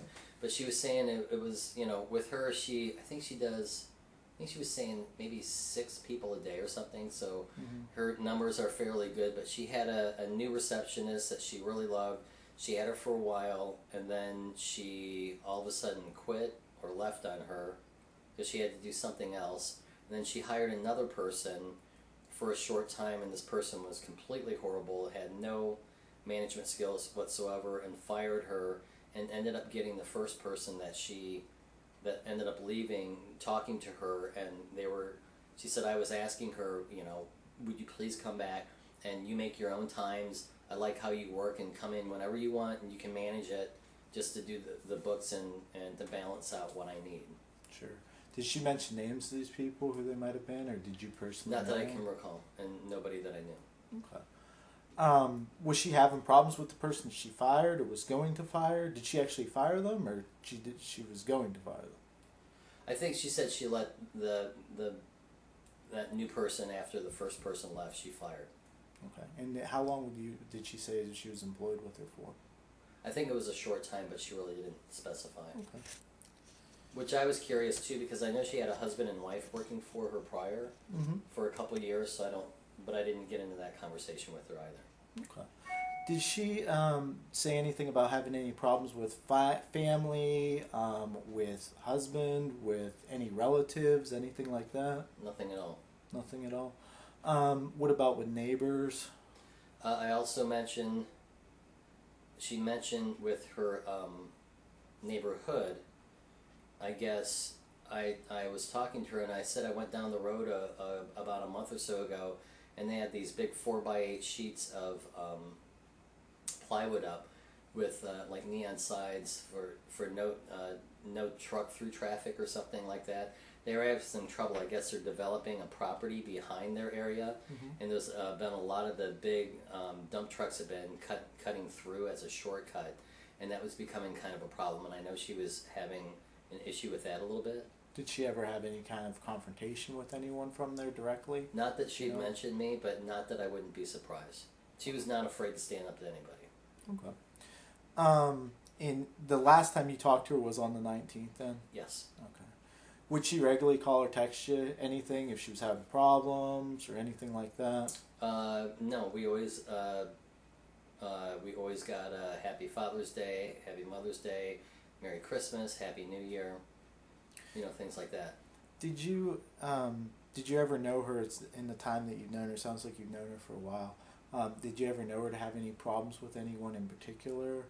Well, I know that she worked for the human trafficking group as well. And my wife and I, when I was married, we went to a couple events. One that was at the Grape over in Coconut, which is I think called something else, and we both do a lot of not as much volunteering anymore, but we get involved in things. But it was really, it's really disturbing what she was doing, and they were. It was a no holds bar, and there was a lot of people there, and they were getting into very uncomfortable situations, describing what they were doing and what these people go through. And that, and with our mother's home, I know she's had some issues with that, Have you ever been part of either one of the organizations? No. I brought things over to our mother's home, but never as far as volunteering or doing anything like that. She was on good terms with both the organizations that she was working with, or any other organizations she was working with, volunteering? Well, she mentioned she didn't talk about the human trafficking thing, and I don't know if she's been in that or out of it for a while, but she was mentioning with the our mother's home that she was letting go of more things, and she was going to get off the board. I don't know if she was the chair or she was something on the board, and she was like, I've done everything I can, I gotta, I had my goals to get my education done and to work on this. I got to work on my business. We got all this stuff going on. She goes, I've done everything. It's time to let somebody else do it. Which I know that was really hard for her because years prior, she was diligent not to let it go because she didn't like the way other people were running it. And her and Mark were extremely involved with it. I know that they would go to like Publix in the evening to pick up like the old roasted chickens and things and bring them over there. They were very much involved with that. So, how long would you say they were involved with that for? I think ever since we've known them. Yeah. With Mark, any point in problem that she ever mentioned having any problems with him in their relationship, anything like that? Not as far as relationship, no different than any other married couple would have. Okay. Not to touch base on any kind of bad subject or anything, but if either one of them had ever been seeing anyone else, or they'd ever gone through any divorce, talked about divorce, anything like that? No, No, they were a functional Italian family in the sense of I worked for an Italian family when I was younger, and my family, although I'm from a divorced family, I'd watch an Italian family yell, but then, that's how they communicated. I mean, and they weren't yelling at each other, but talked with their hands and, a little bit higher volume than normal, but no fights or no different than, put the toilet seat down and, But basic things like that. nothing with either one seeing anyone else, or No. seeing anyone together, seeing any other partners together. Because she was working all the time. He was taking care of the girls, because that was their function. She was the primary. He took care of the girls, and then at night he would go over to the office and do paperwork, things like that. Because he is a registered nurse, I believe. Was there anyone at the office when he would go over there particularly, or? I don't think so. No, he would just go over late hours after the office was Very closed. late, yeah. Okay. All right. I'm just trying to think if there's anything important that might be important towards my investigation. Anything she might have said, anything you might have knowledge to about their past, any relationships with particular people, anything that ever got mentioned to you that seemed very unusual. Well, the only other thing that she mentioned, which I was trying to keep in my mind before we were going off to someplace else, is that she was talking about the sale of the building. Okay. I guess the whole medical office, they had somebody looking at that, and then I guess a group wanted to purchase it, and then I think like at the 12th hour they decided they didn't want to, and I'm trying to bring this back up in our conversation. Either they at the 12th hour they said it was too much and they were trying to low bid it, and the rest of the doctors wanted to sell it, and then she said no because there was some type of a disagreement there. And I know some of the other owners and things, I know that a lot of the owners in that area and that medical thing battled a lot in different things. Now they own like a share in it or a stake in it, or were all partial owners of My the building? understanding was they were all owners of different percentages or something of that building. Do you know how long this would have been going on for between this deal? Did she say? Has this been something that's been going on, or they've been trying to work out for a while, or just recently? Well, I mean, I saw her on the 19th, and I think the last time that I saw her was a time that I think she mentioned it. That they had somebody. How long ago was that? Well, I would say about 12 weeks prior to the 19th then.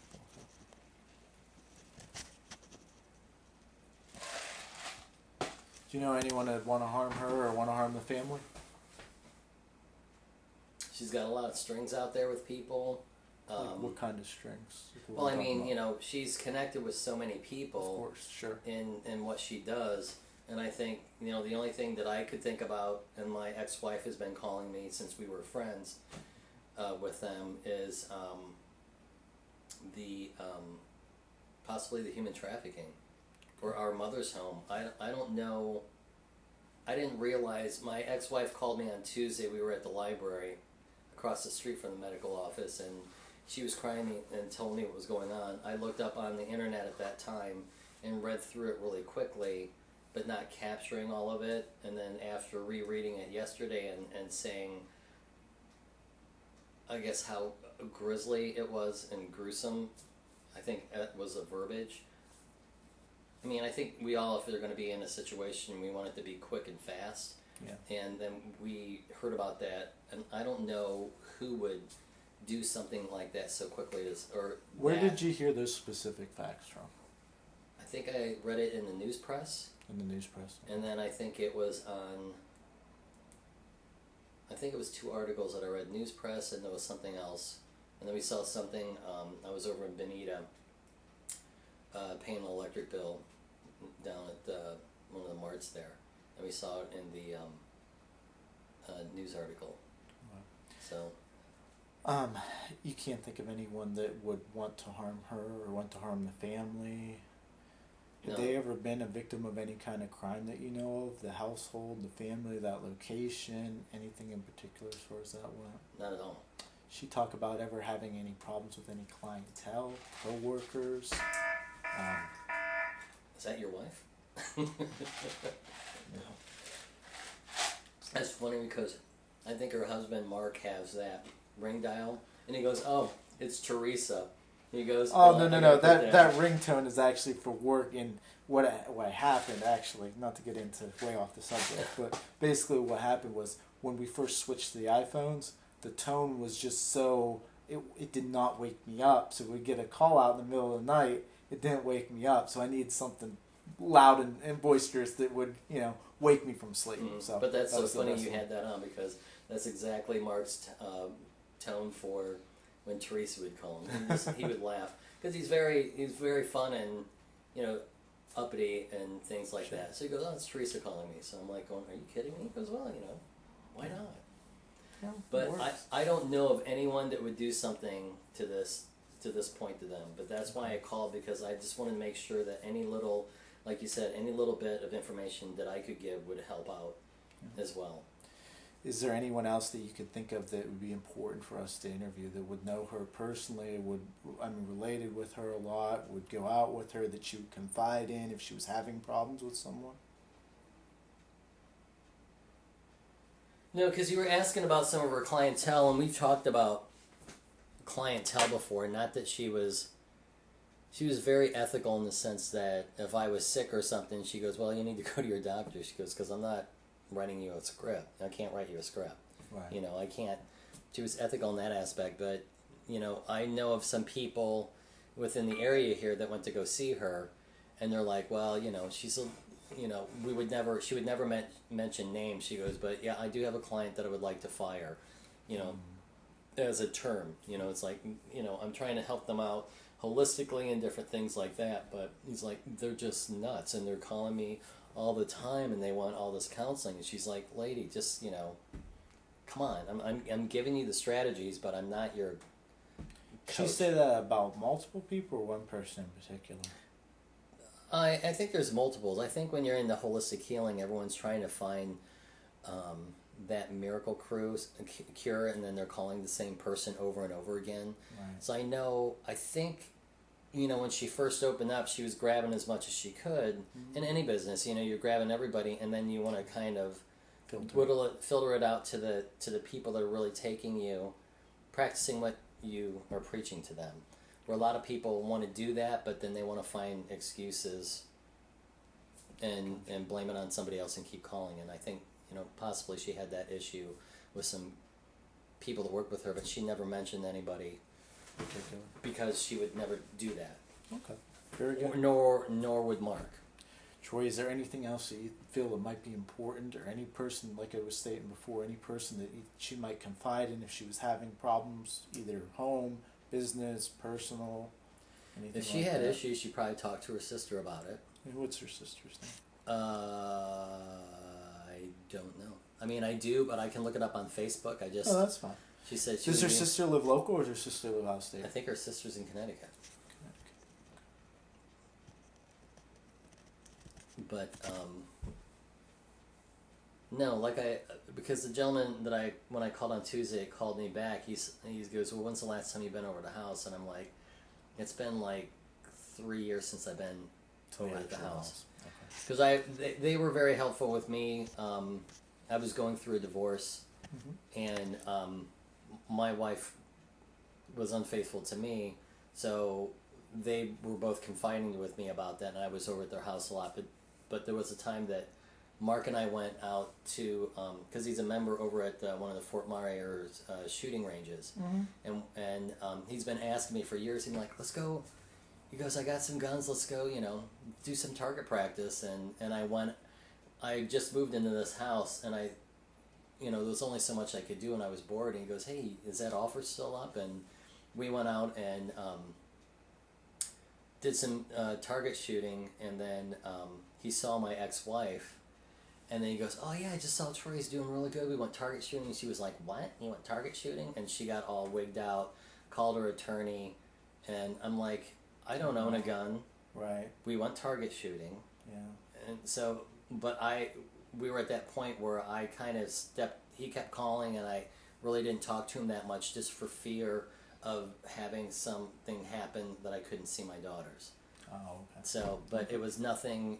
And It wasn't like a huge falling out or anything like that. no, I was just trying because my ex was seeing somebody else, and it was just she was blowing up the situation, in my opinion, to her benefit, and I didn't want to lose any time with my daughter, so I was just like, Understandable. so. All right, Troy. If there's anything else that you can think of, I'm going to leave a card with you. I don't have any other questions at this time. Okay. Is there anything else that you might think that might be important to me that I might have missed? No. Okay. Nothing I know. So now I'll conclude my interview. Is it true that you've offered this testimony of your own free will and I have not promised you anything in return for your testimony? Correct. Okay, this will now conclude my interview. Current time is 11:19 hours.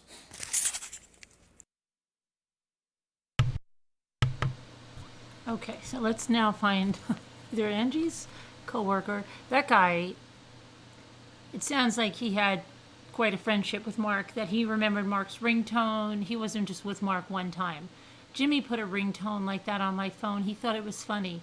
And when I would be at the store, it would go off. And I didn't even, like, I'd go, oh, I'll reset it later, and then it would do it again. He thought it was a real joke. But for this guy to remember, they were probably out a lot.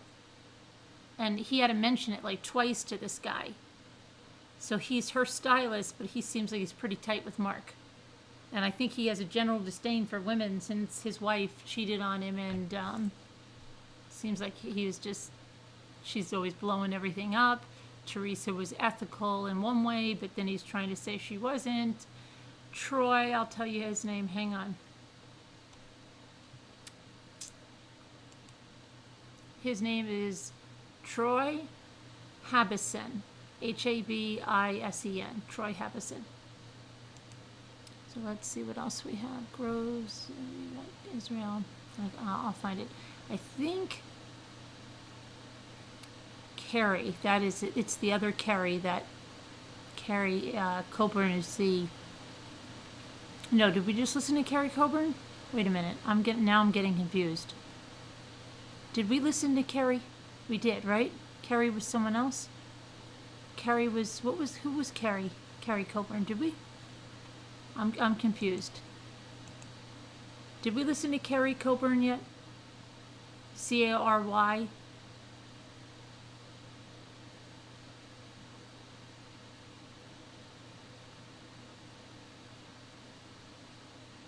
Does anybody remember if we listened to Carrie Coburn? I think he might be the supervisor of Little Jimmy Rogers. Let's see. I feel like we've listened to him, but maybe I just listened to him.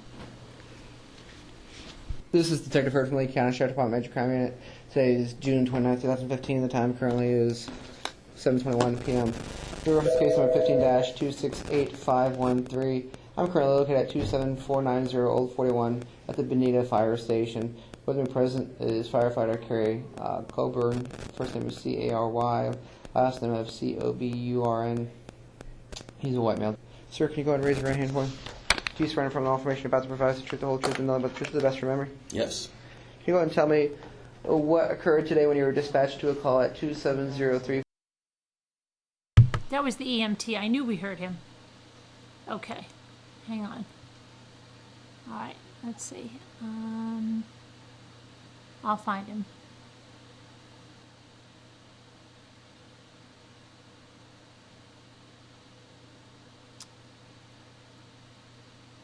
Okay, I think I've got him. I think it's James Hicks. Let's see. This is Detective John Lathrop, Lake County Sheriff's Office. The date is June 29, 2015. The time is 11:46 a.m. This is reference case number 15-268297. Major crimes investigation. A lot of people are calling it one. Okay, thank you. No problem. That occurred at 27034 Jarvis Road, conducting a taped interview with first name James, last name Hicks, white male, 913 of 83. Mr. Hicks resides at 27022 Jarvis Road with his wife, Mary Ann. That's not, I'll find him. I'm sure that was him. Let's see.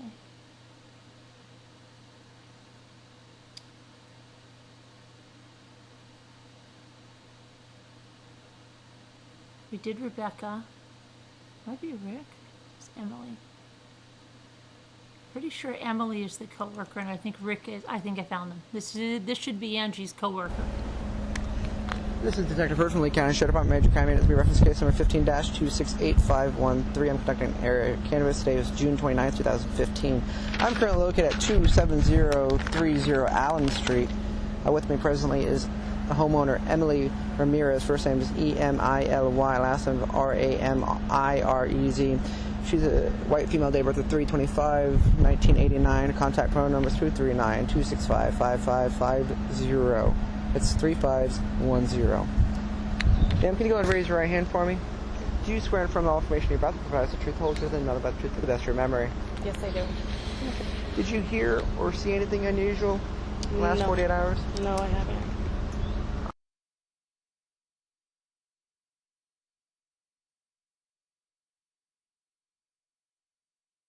We'll get it by process of elimination.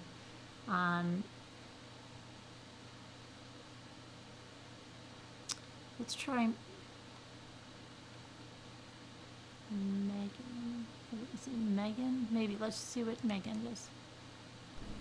This is Detective John Lathrop, Lee County Sheriff's Office. The date is June 29th, 2015 at 12:30 p.m. This is reference case number 15-268297. A homicide investigation that occurred at 27034 Jarvis Road, Bonita Springs, Florida. Conducting a taped interview with first name Megan, last name is hyphenated Zito Collins, Zitto hyphen Collins, white female, 11/4/98. Megan resides at 27087 Jarvis Road, Bonita Springs, Florida, 3. Too young. She's a neighbor. Okay, so we have Angie. Now I'll find them. So I listened to the beginning of them. Let's try Mosher. Why do I have two with Rick? Let's see if this is him. Today is Wednesday, July 8th, 2015. Approximate time is 5:32 p.m. Currently present is Detective McHenry, Lee County Sheriff's Office, conducting a sworn tape statement with Rick Mosher, spelled R-I-C-K, last name M-O-S-H-E-R. He's a white male with a date of birth of 8/16/63. Currently resides at 27047 Jarvis Road, Bonita Springs.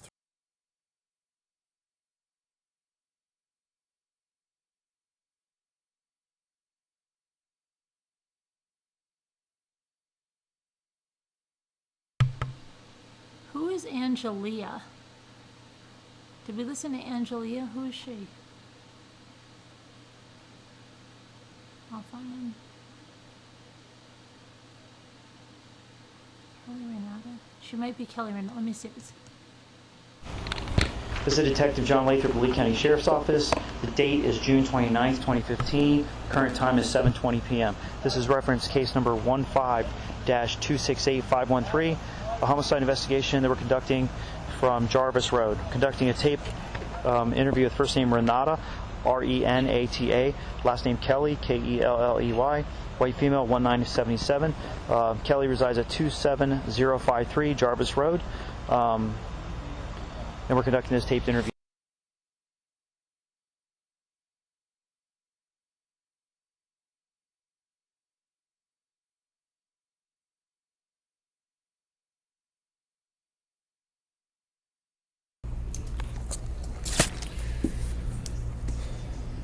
Today's date is July 22nd, 2015. The time is approximately 5:18 p.m. This is Sergeant David Levitt from Lee County Sheriff's Office in reference to case number 15-268513.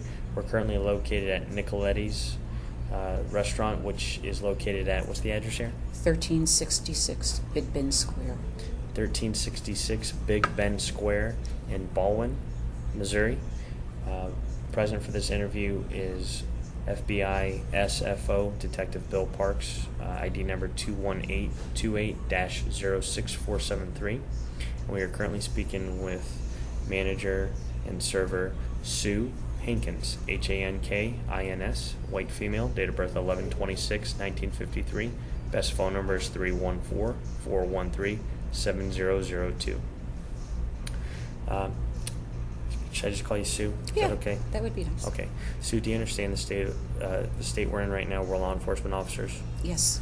Okay. As such, Detective Parks is going to swear you in. What I want you to do is just swear that you're going to tell the truth about the questions we're going to ask you, and that we're bona fide law enforcement officers investigating a crime originating out of Florida. You promise to tell the truth in your statement? Yes, I do. Thank you. You can lower your hand. Okay. So you've worked here approximately 6 years? It'll be 7 years in November. And specifically, we'll talk about more historically and things like that, but specifically, I wanted to talk to you about the weekend in June that ranged from June 26th to, which is a Friday, all the way through June 29th, which is a Monday. During those days, did you work at all? Yes, I did. Can you tell me which days that you were working with Angie Wright? Friday and Sunday. No, wait a minute. Maybe not Friday. I know that she traded off with Dawn one day to work Sunday. Okay. I don't remember what day it was that she traded off right now. But you did work on Sunday the 28th She did, with her? Yes. And what hours are you guys always open 4 to 9? Yeah. So 4 p.m. to 9 p.m. every day? Mm-hmm. Oh, Saturdays, Fridays, Saturdays a little later, but basically, yeah, we open at 4. What time do you guys come in to start prepping? 3:30 at the earliest. And how late? Does everyone stay to help close? Or we have a staggered shift. We have, they come in 3:30 is the first server, then 4:30, then 5, then 5:30, and then respectively they're cut from their shift in the same order unless somebody wants to trade and switch around. On that particular Sunday, did Angie stay to help close? I don't know if she was there all the way to close. I don't remember. I know she was there for quite a while. Okay. Now, in your own words, I'm not going to interrupt you at all. If I have questions, I'll wait till you're done talking, and then I'll ask for clarification. But in your own words, for Sunday, whenever Angie came in to whenever she left, can you talk about your interactions with her, any kind of conversations you had, and her behavior? The only thing I remember that sticks out in my mind is that we were having thunderstorms, and Angie was getting ready to leave, and I told her, Angie, there's storms coming in. They were heading through like High Ridge and House Springs and heading towards Hillsborough, and I'm like, you may not want to leave right now, because the storms are coming through. And then she started looking at it, and she's like, kind of debating whether she should or not. But then she sat there. She said she didn't want to go home. She says, I don't really want to go home. And I said, well, it's raining, And she says, well, Wayne's out of town, and I just don't want to go home and be by myself. And then she mentioned something about going to her mom's, and I said, yeah, you could go to your mom's. I said, because I didn't want her to go home by herself, because I know she's been in a really bad state. Go home, go to your mom's and see the grandkids, have some fun with them. It will lighten your mood, whatever. So I didn't know where she went. I just know that she was leaving. She hadn't, apparently when she left here, I don't think she had made up her mind, at least didn't tell me. So. Sure. And during your time here, during those 6.5 years, has Angie worked here the whole time? No, she was kind of in and out. Restaurants are like that. She worked here when I first started, then she left, then she, I don't remember why she left or where she went. Sure. But, then she was back again. She worked for, Cheryl had a cafe at Doherty Ferry and Big Bend. She worked down there for a while. And then she came back here. When you say Cheryl, is that the owner of this place? Yeah, Cheryl Nicoletti, yeah. Cheryl, oh, it's actually Nicoletti, okay. Yeah. And is that Cheryl with a C-H or S-H? Okay, C-H. Yes. Oh, yeah, I'm sorry you can't hear my head shake. No problem. That happens all the time, no problem.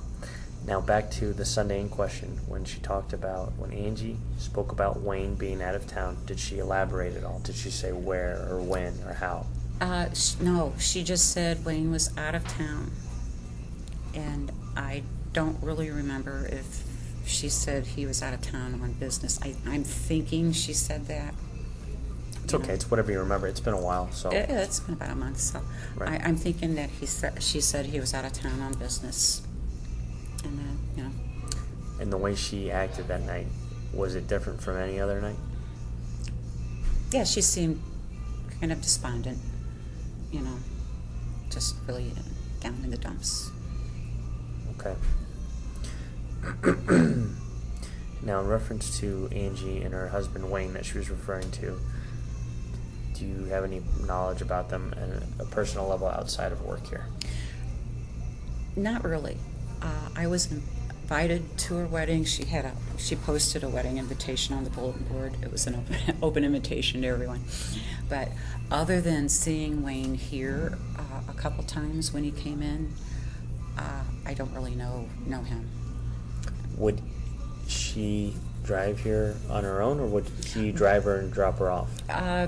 Both. He's brought her up and dropped her off and then picked her up, and he'll like come in, have a beer or something while he's waiting. Or he like the time when the bread warmer element was out, he ordered the bread element, online, and then brought it in and repaired it. Wow. And replaced it for him. Other than that, that's the only interactions I've had with him. Okay. And do you remember what kind of car they drove? You ever see it? Yeah, because Angie had an accident, and I'm trying to remember. Silverish, kind of, maybe a Mazda, I think. Okay. Is there anything else notable based on the conversation we've had today that you think has triggered any things you want to say that's worth noting? No. The only thing that, other than the rumors, the only thing that I know is I thought it was uncanny that he and this man whose wife was killed looked so much the same. And we constantly hear that people they can't get over how similar they look. Now, reference to the rumors, what have you heard? I heard that Wayne went to Florida without a cell phone. He rented a car to go down. He picked up a cell phone, like a throwaway or something, temporary one. And then when he came back from Florida, he had rented a different car to come back in. That much. Then I heard that his best friend's wife was murdered. Then, of course, I heard that this man whose wife was murdered had an affair with Angie's aunt, who was married, whose husband supposedly told his brother, who confronted Mark, the husband of the deceased woman, and then disappeared, and nobody's ever found his body. I think that's about how it went. Whose brother was told? Let me see. Angie's aunt had the affair. The lady's husband found out and was telling his brother about it. And the brother was supposedly going to confront Mark, but then he disappeared. Do you know anybody's names? No. You know Angie's aunt's name, at least?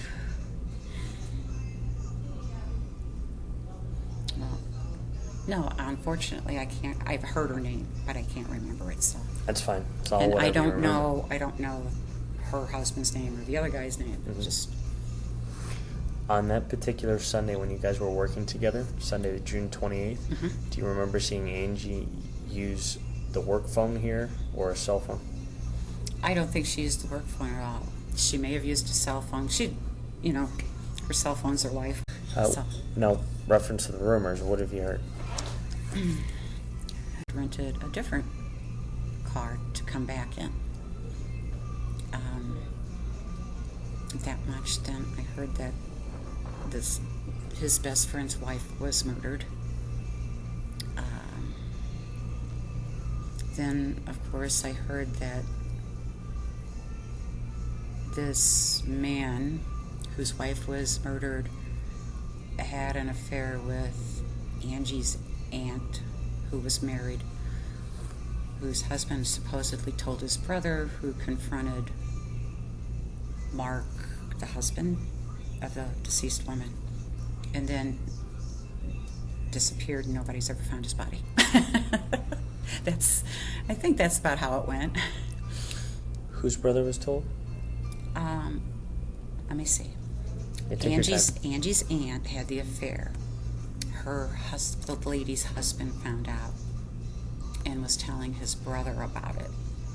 And the brother was supposedly going to confront Mark, but then he disappeared.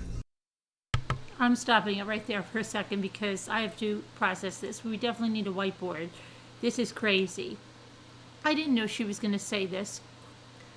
Is it 333? What?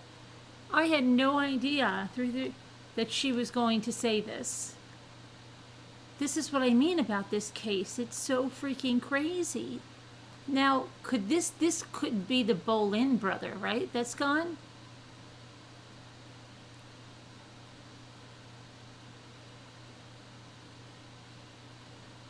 She said Mark was having an affair with the aunt. Angie mentions the aunt, but the aunt was married at the time. So how long ago did this occur? And who's saying it's funny? Nobody's saying it's funny. Okay, so now I'm trying to process this. This is the one his friend Carrie was talking about. No, Pink is my RX. That was Boleyn. This can't be Boleyn because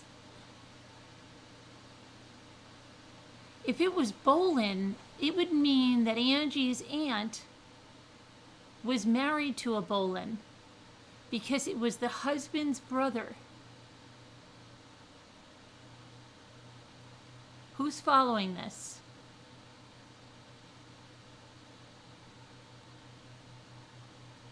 Okay, I don't know, Mr. Pinkle, while she's laughing, but we're trying to find this out now because this is crazy. We're going to have to find that out. So we've got, you're saying engaged, Miss Mary? We've got one guy that's missing, which is, was it Ronnie Boleyn? And we heard that whole thing about how it almost sounded like Curtis and Ronnie were in some type of relationship. And then there was something about $15,000 they were going to collect. But it can't be Boleyn because didn't they say that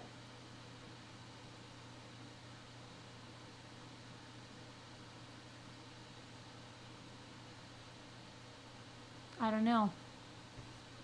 We've got to find out. Boleyn, yeah, well, yes, he was, and he was married, and all that stuff was going good, and then he fell into something really bad, and the brother didn't want to say what was so bad about it.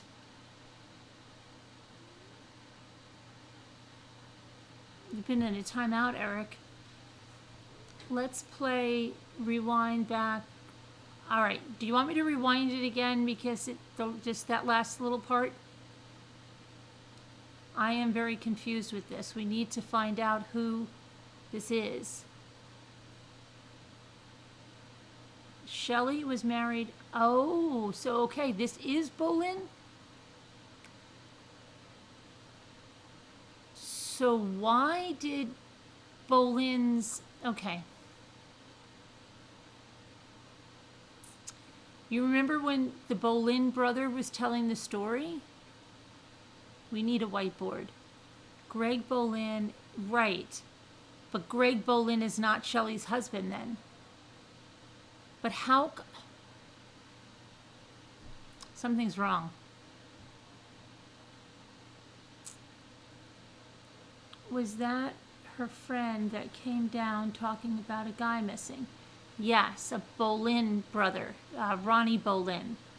But when the Greg Boleyn told the story, he didn't mention anything about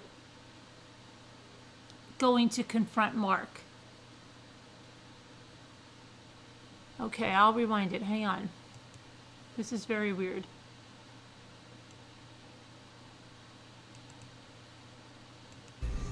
Had an affair with Angie's. This man whose wife was killed looks so much the same. And we constantly hear that people they can't get over how similar they look. No, reference to the rumors. What have you heard? I heard that Wayne went to Florida without a cell phone. He rented a car to go down. He picked up a cell phone, like a throwaway or something, temporary one. And then when he came back from Florida, he had rented a different car to come back in. That much. Then I heard that his best friend's wife was murdered. Then, of course, I heard that this man whose wife was murdered had an affair with Angie's aunt, who was married, whose husband supposedly told his brother, who confronted Mark, the husband of the deceased woman, and then disappeared and nobody's ever found his body. I think that's about how it went. Whose brother was told? Let me see. Yeah, Angie's aunt had the affair. The lady's husband found out and was telling his brother about it. And the brother was supposedly going to confront Mark, but then he disappeared. Do you know anybody's names? No. You know Angie's aunt's name, at least?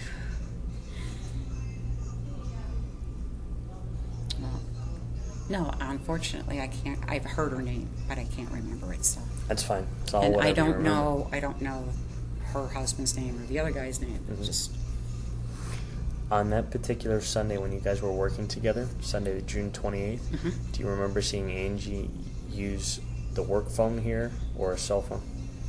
I don't think she used the work phone at all. She may have used a cell phone. She, her cell phone's her life with getting keeping in contact with her daughter and stuff. So if she was on the phone, I probably didn't pay any attention to it. Okay. And can you characterize Angie's relationship with her kids at all? You ever seen her kids here? When I first started, they would all come in, her and the three kids, for dinner or something. And as far as interactions, it wasn't anything that stood out, Sure. Her daughter Elizabeth, she seems to be the teenager that's always going, Mom, I need money. Mom, can you buy me some dinner? Mom, can I have some food? And this kind of stuff. Mm-hmm. None of that sticks out. Just I know she's been through a lot. So. And are there any employees here that you know by name that you would say Angie's close to them or she confides in them?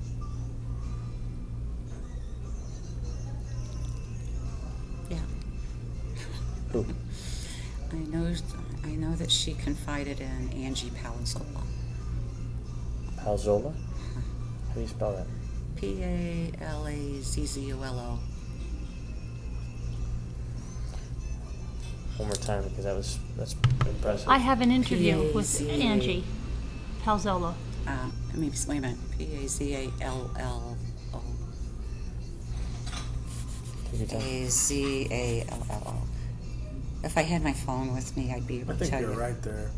You're right there. Well, everybody spells Palazzolo a little different. I mean, on the hill, it's either two Z's and two L's or one of each. But yeah, Angie was here, and I heard that Angie Wright opened up to Angie Palazzolo the other night. So. Okay. Yeah. And as far as just opening up and speaking, do you know if Angie has any kind of relationships or intimate relationships with anybody else here?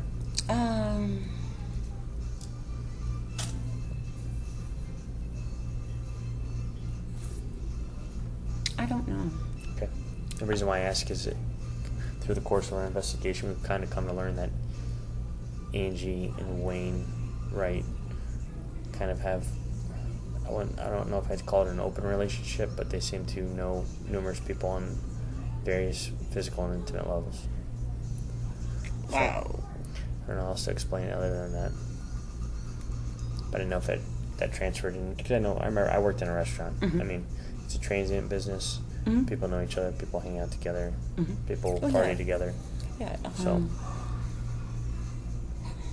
I'm Do you think trying of to think. We anybody? have a lot of people that haven't been here very long. I mean, and when I say haven't been here very long, I'm saying people that have been here less than I have.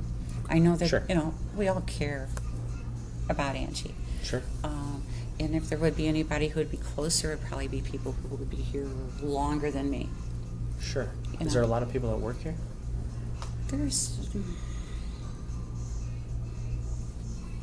I'm trying to think how many servers, and I should know that because I write the schedule. Okay, well, people who have been here longer than me would be like Angie Palazzolo, her sister Tammy, Dawn, who got you the iced teas, they've been here longer. Al, obviously, Al was her husband at one point. So, do you know how many times Angie's been married?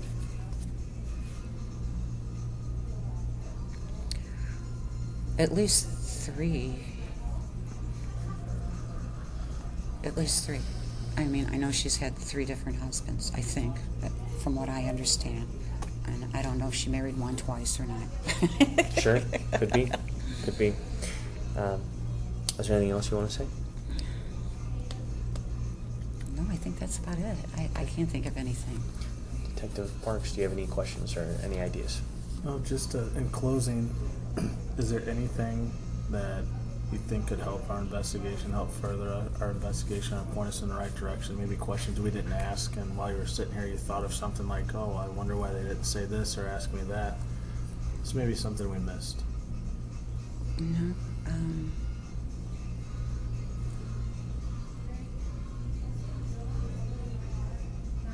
No, I can't think of anything. I just. Okay. So, What? no. No, you're done? Okay. I'm done. I'm All right. done. As Time far is- as I know. The time is approximately 5:34 p.m. That'll conclude this sworn tape statement. Okay, so she gave us the name. I mentioned her, right? And she said Angelia. Let me see what that. I'm sure I have that here. Let me see. She's gonna. If that's who Angie confided in, that's who we have to listen to.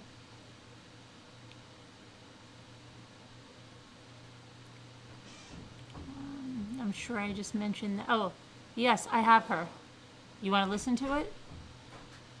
Angelia Palazzolo.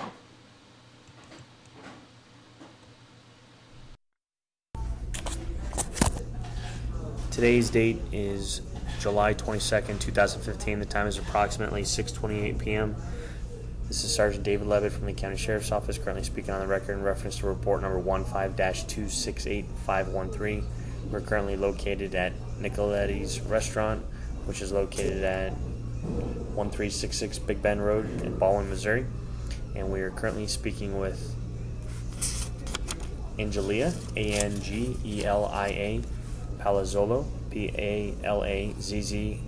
Palazzolo, white female, date of birth 8/31/1971, cell phone 636-346-0538, home phone 636-225-0553. Also present for this interview is FBI SFO Detective Bill Parks, badge number 21828-06473. We're going to go ahead and swear in Angie and Angelia, and we'll go from there. Angela, if you could raise your right hand. Do you promise to tell us the whole truth and answer all these questions truthfully? And do you understand that we are bona fide sworn law enforcement officers? I'm representing the state of Missouri, and my partner Dave is from Florida.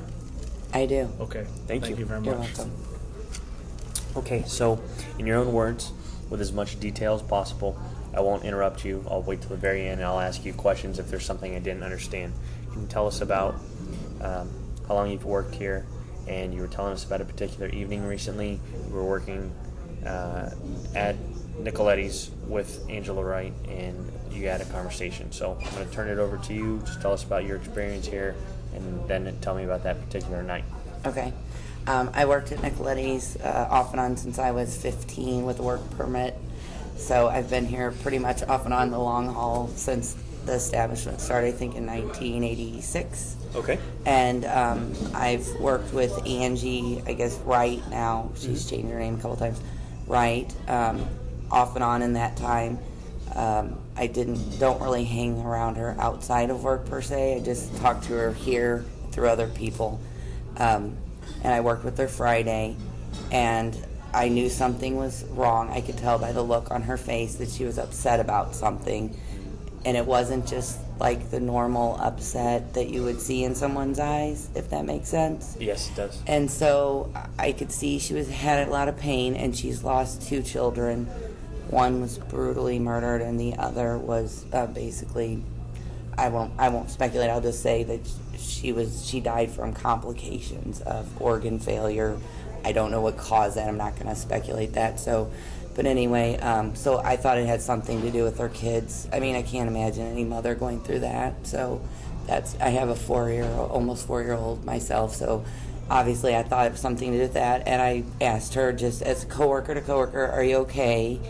And she basically just looked at me and said, no, not really. And I honestly, I hadn't heard anything about this doctor being murdered. I did go home that evening and look it up, so I do know after the fact. But looking back now and talking to her, it makes sense. I mean, as far as the look on her face, she was so upset because she obviously wants to believe her husband or whatever, but there's obviously that doubt in a person's mind, especially after everything she's already been through. She's had a lot of tragedy in her life, so I didn't really ask anything else about what had happened. She just said that her husband's best friend's wife was murdered, and she said that they went there for the funeral, and that obviously I didn't really need more explanation than that. I was just like, oh my God, what happened? And then she said that, the girl, I guess, was murdered.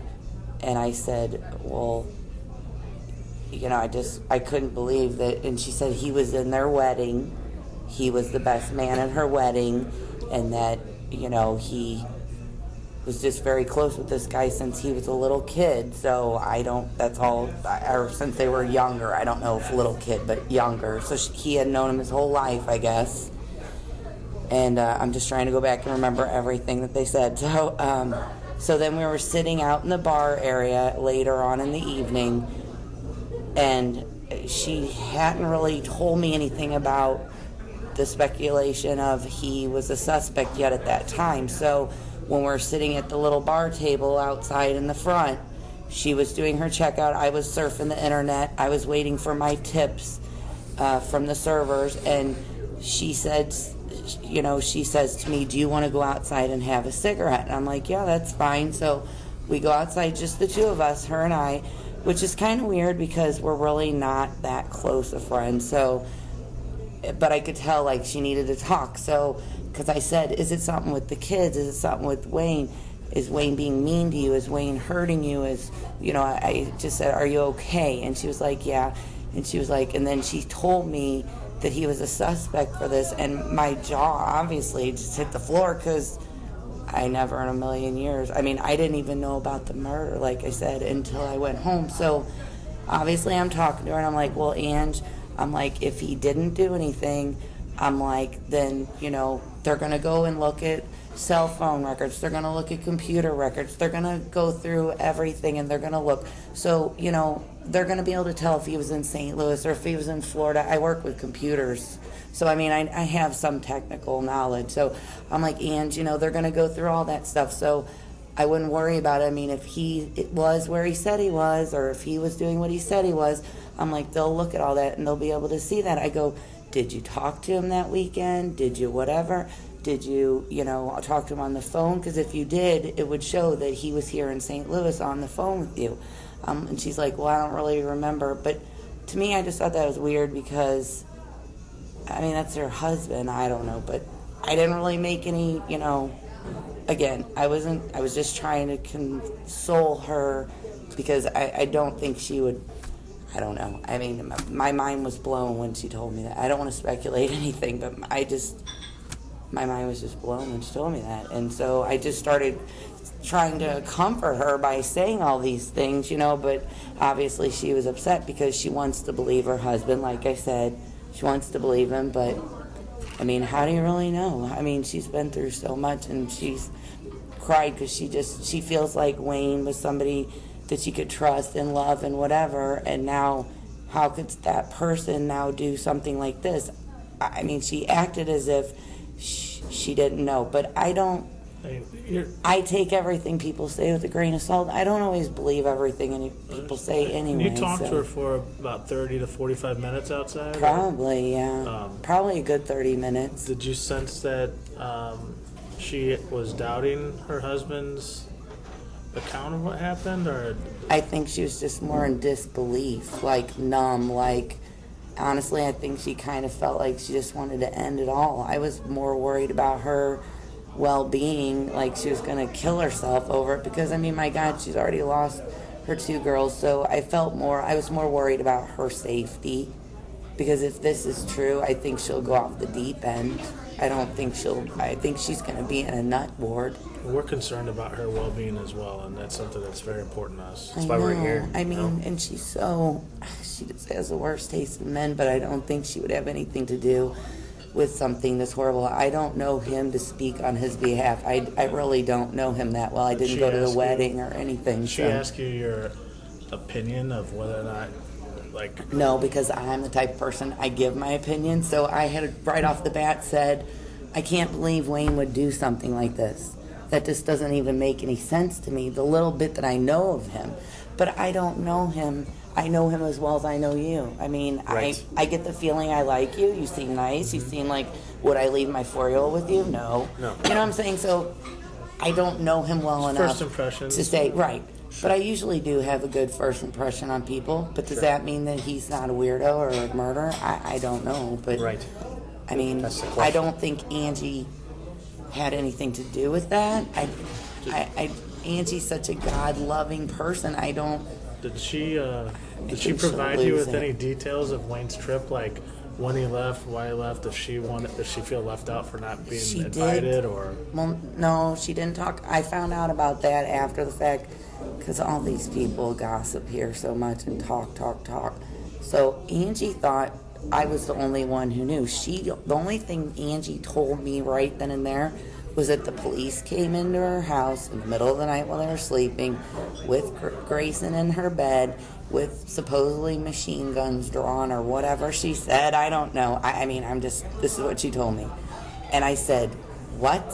With a little kid? Because I didn't know that he was being accused of all this. I mean, I'm like, that doesn't make sense, Angie. If they thought you had a child in there, they wouldn't just barge into your house like that.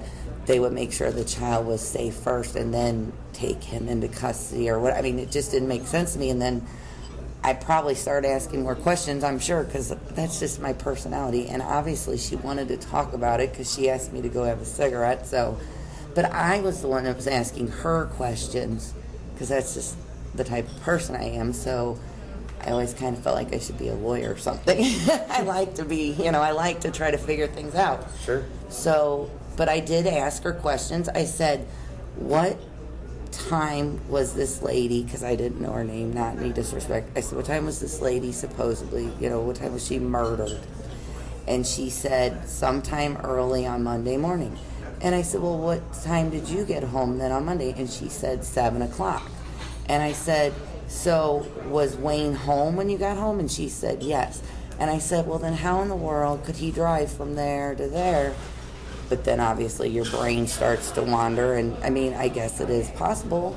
I mean, I don't know. But I mean, I asked her, she said she got home at 7 o'clock and he was there. So that's all she really said. But again, do I believe everything that comes out of her mouth? No. I mean, but I don't believe there's not too many people I would believe everything. I mean, there's always three sides to every story. Do you so consider her to be a truthful person overall? Truth, probably, yeah, to some extent, but also fabricate, like she wants attention or pity or, and that always aggravated me about her. I think that's why we're not such good friends, is that it kind of annoyed me that, like, her daughter passed away, and I won't go into my opinion of it, but I blame some of that responsibility on her, even though no one deserves that to have happened. So, yeah, if that makes sense. She tries to play the victim also.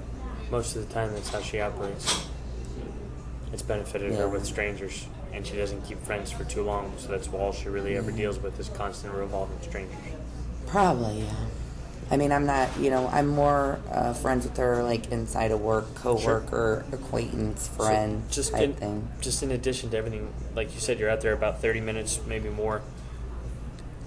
What other specific things did she say? Did she ever say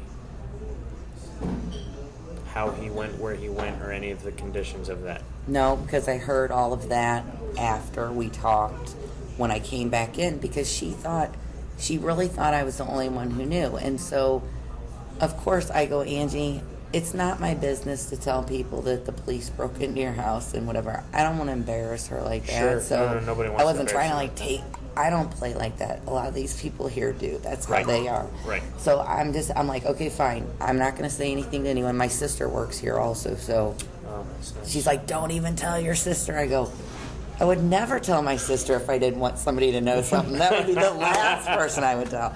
So that's because I did tell her that. So obviously right after that, Angie left, and I came inside to get the rest of my tips, which is what I was waiting for originally before I found out all this other craziness. And then that's when my sister's like, so did she tell you about what's going on? I go, what are you talking about? And she goes, she goes, you didn't hear? She didn't tell you about the police? I go, oh, you know about that? And she goes, yeah. And then everybody already knew 10 times more than what I had known because of the internet and the news. And did Angela Wright confide in anyone else here that you know of? Or people just kind of knew something strange was going on and they did some research on their own? Yeah, well, once one person knows here, pretty much everybody knows. It's the same here. Everywhere. It doesn't matter if you're at IBM or McDonald's. That's why I don't hang out here after work. I go home to my son and my husband. So. Right. But I was like. Forgive me and don't take this the wrong way, but in the 30 to 45 minute conversation, is there anything else you can remember about any details or specifics that Angela Wright provided you about the allegations that her husband was suspected of murdering someone in Florida? Is there anything particular that she complained about or remarked about that she you can just remember? said that he did computer work. She said he was doing computer work for them.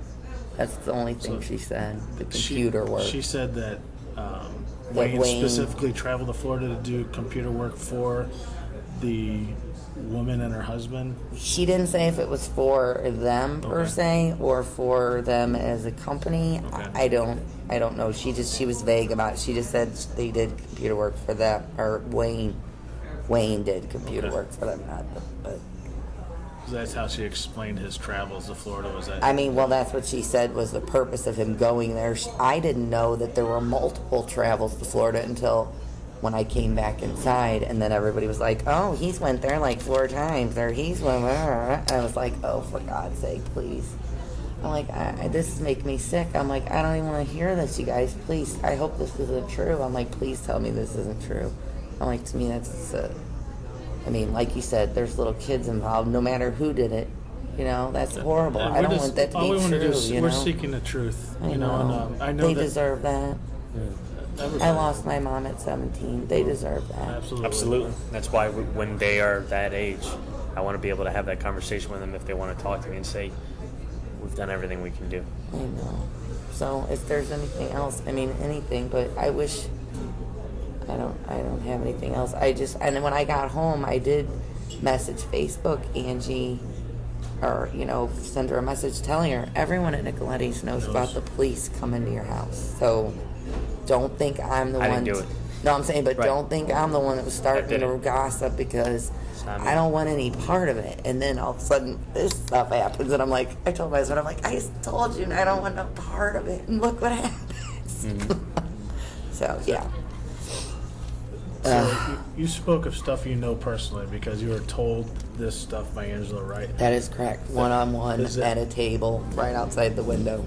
Has anyone told you that they've spoken to Angela and learned other details other than what you know? Is there anything else you know personally other than what Angela's told you? No, I wish, no. And can you briefly touch upon the rumors that are going around work? Because some of those are based in fact, obviously, and see if they're consistent with other stuff that we're hearing. Well, the only rumors were mostly things off of the internet that were pretty much public knowledge anyway. Right. And they were all mainly talking about that they read it on the internet, they saw on the internet, this, that. I don't think it was necessarily anything, because like I said, Angie thought I was the only, she really believed I was the only one who knew.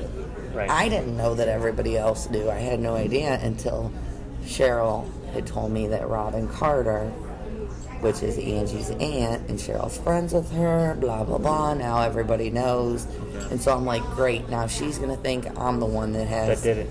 told everybody this horrible story. And if it's not true, which I pray to God it's not, that he did that, you know, I don't want her to think that I was trying to make her look bad because I don't think she would have anything to do with that. I would pray to God not. Did she mention anything about any other allegations against Wayne in the past? No, but they were all talking about all that afterward, so Is I there- heard most of it from them. Is there something that's of particular importance to Angela? Who is the most important person in her life, or what is most important to her?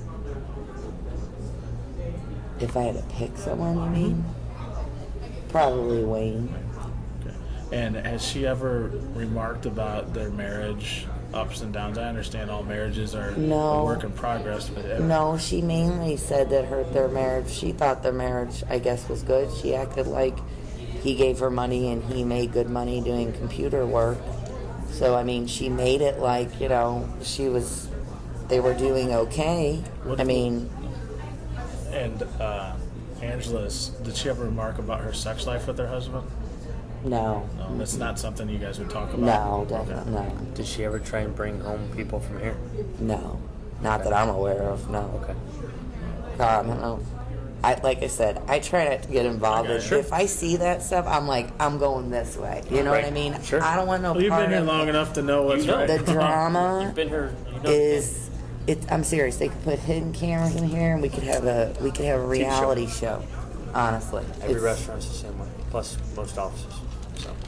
So, like I said, everything they talked about, it was pretty much stuff that you could have got off the internet. Sure. I heard them all referring to several internet sites that they were looking at getting all this information. So they already all knew. They knew more than me, and I'm like, what? I'm thinking I'm the first one who knew. Yeah, you I'm thought the you had the last scoop one and who you knew. didn't. Yeah, and I wasn't even going to tell because I was hoping it wasn't true. I'm like, please tell me that's not true. I hope to God Angie had nothing to do with it. Honestly, I don't know if she did or didn't, but if he has something to do with it, I'm seriously worried about what she's going to do to herself. I think she's like, I can't take anymore. I said, if this is true, it's going to put her in a nut board. You know, she's going to lose it. She's going to flip her lid. So I just hope somebody gets her some help if she didn't have anything to do with it and he did. It's awful. It's awful. All right, based on everything we've asked you, is there anything else that you want to say? Is there anyone else that you can think of that we should talk to that would know something? Not offhand. Okay, No. that's fine. And if we had any other questions, would you talk to us later? Absolutely. We appreciate your time. No, thanks. I appreciate your candidness. All right, the time is approximately 6:49 p.m. That'll conclude this sworn taped interview.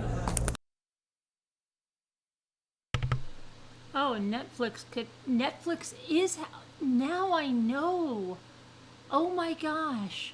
Do you remember with the Jimmy Rogers when his girlfriend, mother of his baby, was on the stand? And the defense was asking her, did she travel to California for Netflix? Does anybody remember that?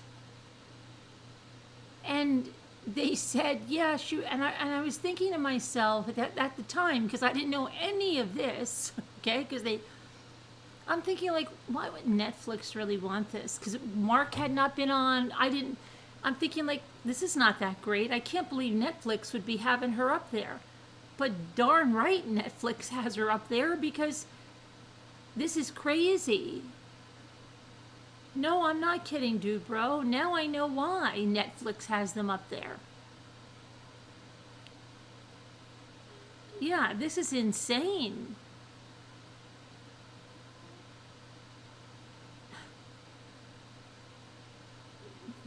Probably like a 3 seasons.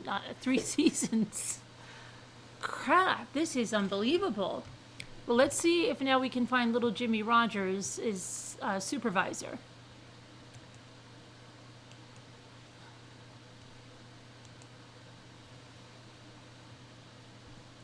So that was, okay, Angela, and the other lady was Sue Haskins, right? So then I think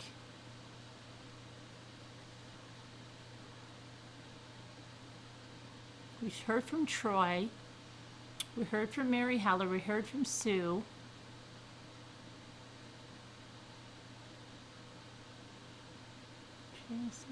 Who wanted something from Heather? Somebody asked me about Heather. Who was Heather?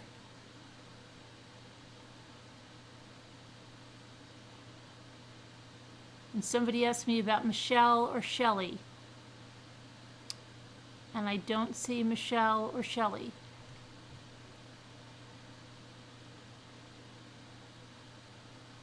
We heard from Barbara Lewin, that was the dietitian. Somebody asked about a Michael, right? There's a Michael Mendez here. And Adrian, Frank, okay, Angie, there's Angie, Frank, what was the co-worker's name? It was Sue, right? Who's Juliet? That's probably a neighbor. Fernandez, Nicholas, Conway and Carrie Coburn, they were the first responders. Holy Christopher, let me see who this is. This might, I don't know if this is him or not. Let me just see. Today is Friday, July 10th, 2015. Box behind is 9:18 hours. Current presence Detective McHenry of the County Sheriff's Office conducting a sworn tape statement with Christopher Pauly, spelled Christopher, last name Pauly. He's white male with a date of birth of 10/7/86. Currently resides at 24376 Cock Robin Lane in Bonita Springs, Florida, 34135. Christopher has a contact phone number of 239-595-9324. Interviews currently taking place at 6400 Techstar Boulevard, Fort Myers, Florida, which is the employment home tech. This will be referenced to Lee County case 15268-513. Christopher, you go by Chris? Yeah. Okay. Chris, you recognize me to be a law enforcement officer with the state of Florida, empowered to take a sworn testimony from you? Yeah. Okay. Any particular type of technician? What do you specialize in? We all do everything. Okay. Air conditioning, appliances. Now, were you working on April 28th? Yeah. Okay. I'm pretty sure. Do you recall being out to the Sievers residence at 24034 Jarvis Road? Yes, sir. In Bonita Springs? You out there to service an air compressor? I was out there. He was having problems with the air conditioner, and he ended up having a bad compressor. Yeah. Okay. Bad compressor. Okay. While you were there, did you go inside the residence at all? Yes. Okay. Were you outside and inside, or both? Both. Who was at the residence when you were there? I assume it was the husband or the guy. He was there. His 2 daughters were there. And I'm pretty sure that was it. You say his name was Mark? I don't remember his name. No problem. Had you ever met him before? No. Okay. Had you been there to follow up on any service? No, I'm pretty sure that was the first time as a company we'd ever been there because I sold them a service agreement. Oh, okay. I don't think we'd ever been there before. Okay. And I didn't go after that at any point. Okay. Do you know the Sievers on any personal level? No. Okay. And you'd never been to the house prior to that for any reason? No. Okay. Christopher, while you were there, did you notice anything strange or unusual? No. Was there any other service people there with you? Nope. Just me. Okay. Any other service people from any other business that was there at that time? Not while I was there. He did say he had had a couple other companies there earlier in the day, like second opinions and stuff. All right. I don't have anything further. Is there anything else that you can think of that might be important in my investigation? No. Okay. And would you be willing to give me a buccal swab? It's a sample with a cotton swab on the inside of your mouth. All I'm going to do is swab it, and that way we'd be able to eliminate stuff from a comparison for DNA collected in the residence. Sure, that's fine. No problem. Christopher, is it true that you've offered this testimony of your own free will and not been promised anything in return for your testimony? Yes. This will now conclude my interview. Current time is 9:21 hours. All right, that was, I don't know why they wanted a buccal swab from this guy if he was there in April. I don't get that, but let me just see. I'm just looking through for the name of his boss.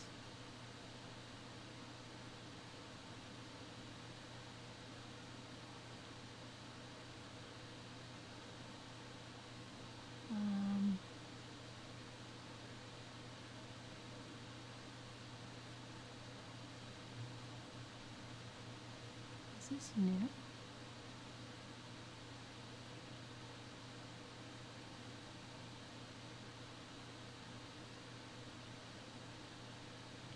Hold on, I'm just trying to get the name.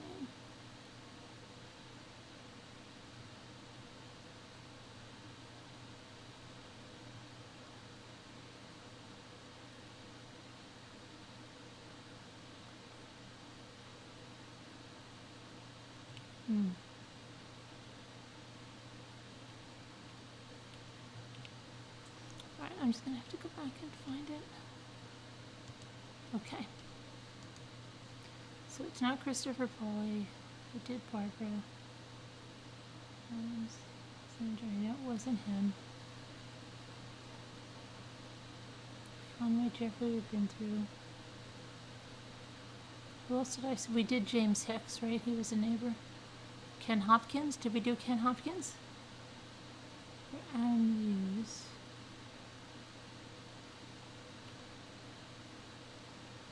I'm going to try Ken Hopkins. I don't know.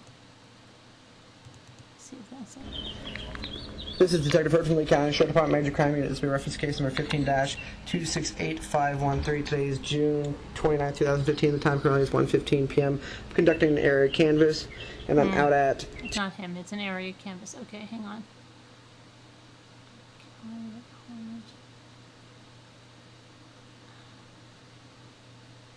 Did we do Rick Mosher? I think it might be Rick Mosher. This is Detective John Lathrop of Lee County Sheriff's Office. The date is 6/29/2015. The time is 19 or 7:29 p.m. This is reference case number 15-26. No, that's a has to be a neighbor. It's too early.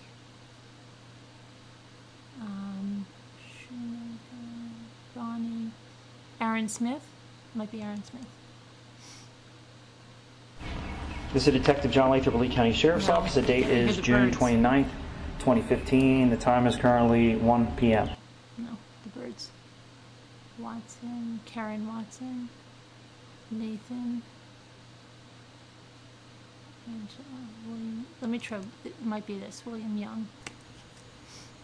Today is Wednesday, July 8, 2015, approximately 6:01 p.m. Currently present is Detective McHenry conducting a sworn taped statement with William Young, spelled W-I-L-L-I-A-M, last name Y-O-U-N-G, is a white male with date of birth 9/14/1956. Currently resides at 27075 Jarvis Road in Bonita Springs, Florida, 33. That's a neighbor. Hold on a minute. This is so crazy. I listened to him, the beginning of it, so there's not too many other guys. Let me see. Adrian, Michael, Lewin, Laporte.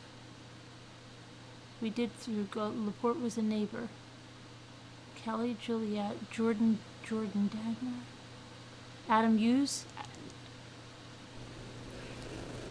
This is Detective Rourke from Lee County Sheriff's Department, Major Crime Unit. Today is June 29th, 2015. The reference case number 15-268513. I'm currently located at 27490 Old 41, the Bonita Fire Station. No, we already heard him. Okay.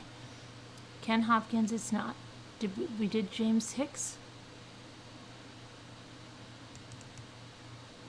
This is Detective John Lake of Lee County Sheriff's Office. The date is June 29, 2015. The time is... Nope. Okay, we've got to find him soon because... Let's try this one. This is Detective John Lather of Lee County Sheriff's Office Homicide Unit. The date is July 2nd, 2015. The current time is 9:50 a.m. This is reference case number 15-268513. The homicide investigation of Teresa and Sievers that occurred at 27034 Jarvis Road in Bonita Springs, Florida. Conducting a taped interview with first name, it's Dr. Nicholas Delgado, Delgado, white male, 1'5" of 55. Dr. Delgado lives at 711 West 17th Street, number H, Might as well listen to this in one. Costa Mesa, California, 92627. Might be good. His cell phone number is area code 949-202-9121, and we're conducting a phone interview over the phone. Mr. Delgado, when I introduced myself to you on the phone, I told you I was a detective with the Sheriff's Office, correct? Yes. And as a policeman in Florida, I can swear you in and take your statement. Do you understand? Yes. Do you swear that everything you're telling me is true and accurate? Yes. Okay. Sir, how do you know Miss Sievers? I met her, I believe, at a medical conference.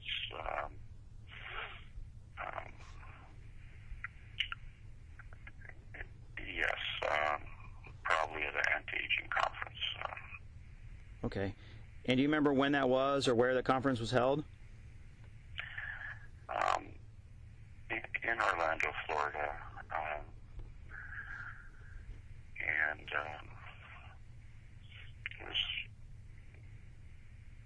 it was somewhere more than a year or two ago. I go to a lot of conferences. Yes, sir. And it's my understanding you know that Miss Sievers was a doctor as well, correct? Correct. And I was going through the phone records. I saw numerous conversations back and forth with you guys. When's the last time you had any contact with Miss Sievers or spoke to her or saw her?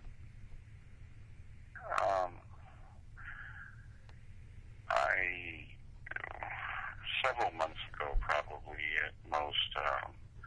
I probably just chatted to her briefly. I can't tell you when, but it was more than several months ago. Okay. And do you know the context of those conversations? Was it business or personal or? We talked about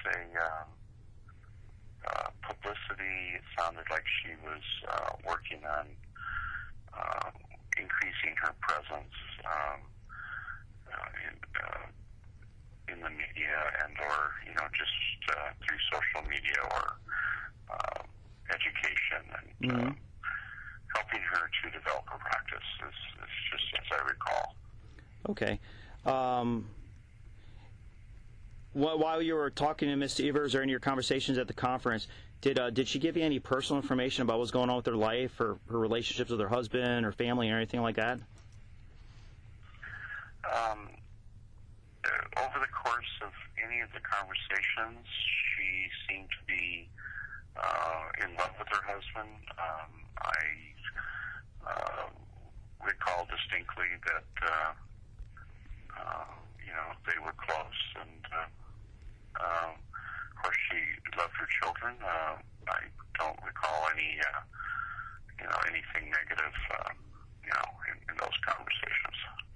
Any talk about divorce, domestic violence, any accusations like that? I don't think she had I don't remember any conversations about divorce.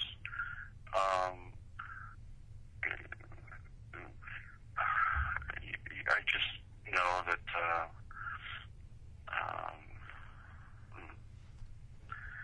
I don't recall anything about divorce.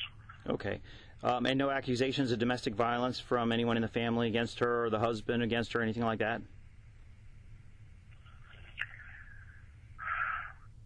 Yeah, I don't recall any domestic violence.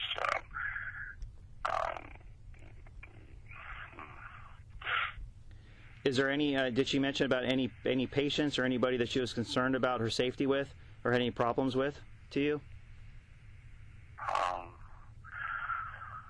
No, I don't recall anything of that nature. Okay. Now, your relationship with her was just purely professional, or did it get more personal at one time?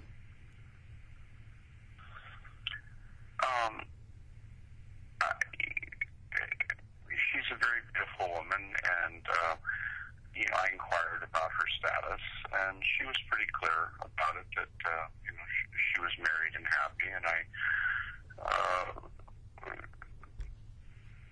told her that I was single, but that I respected that, left it at that.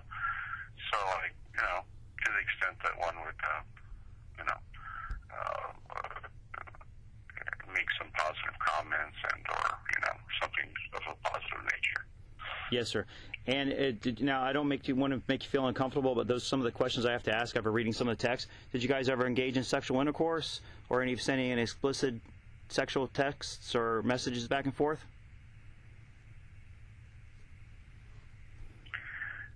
No, we would have never had any sexual intercourse. No. And did you guys ever send any kind of flirty texts or sexual texts or photographs or anything like that back and forth to each other? There would have been no photographs. If there was any kind of flirtation, as I said, it was probably in the stage where, I was interested in her. Okay. And you're currently in California, correct? Yes. And where were you on this past Sunday evening going into Monday morning? Still in California? Yes. Okay.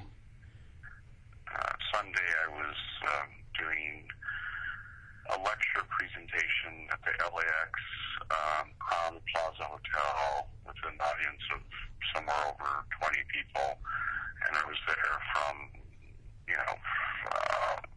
Friday, Saturday, Sunday, coming back to Costa Mesa on Sunday night. Okay. Is there, during your conversations and in your time that you were new Miss Sievers, did she ever mention anyone at all that she was concerned with her safety was? Anyone harassing her, threatening her? Anyone that she was concerned with harming her? I think the only thing that I don't know about threat or harm, but there seemed to be a jealous situation, and jealousy, and again, now I'm just extending out just by the nature of, a rushed conversation here or there. I mean, I think, I think there was a very possessive nature with her relationship. That's all I could ascertain. So you mean with her husband, you seem to be jealous and possessive? Maybe I shouldn't use the word jealous, but I would say possessive, and she was very conscientious of that as far as I could tell, and so I, quickly, over the course of conversations, just respected that and, gave her that space. Yes, sir. Do you know of anyone else that would have been hanging out with Mrs. Sievers that would have made her develop a friendship that you're aware of, that she would have confided in or told any other information to, any friends that you guys are connected with? Dr. Sangeeta Patty might have had a conversation with her, and possibly one or two typical offense. Okay. And Sangeeta Patty, where is she located? Is she in California? Florida. She's in where in Florida? Yes, Orlando. Orlando. Okay, so we'll be able to track her down.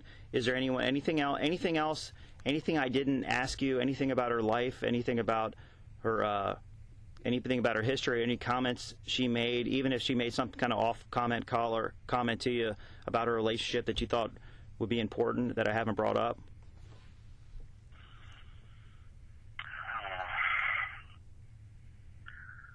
Yeah, I'm trying to scan my mind for anything that, would be of importance for you.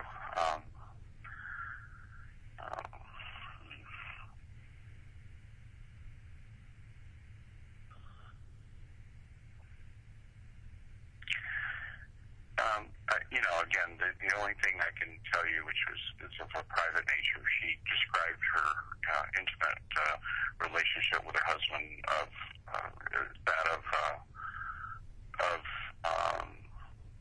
consistent and in a positive sense, and that it was that he was a very good lover, and she was very happy in that regard. Okay. I teach classes on intimacy and love and things, so we would have had that conversation only because of getting a sense for the degree of relationships and friendships and how those develop and how those remain secure or consistent. So that's as I recall, she seemed to be very happy and satisfied in that regard. Okay.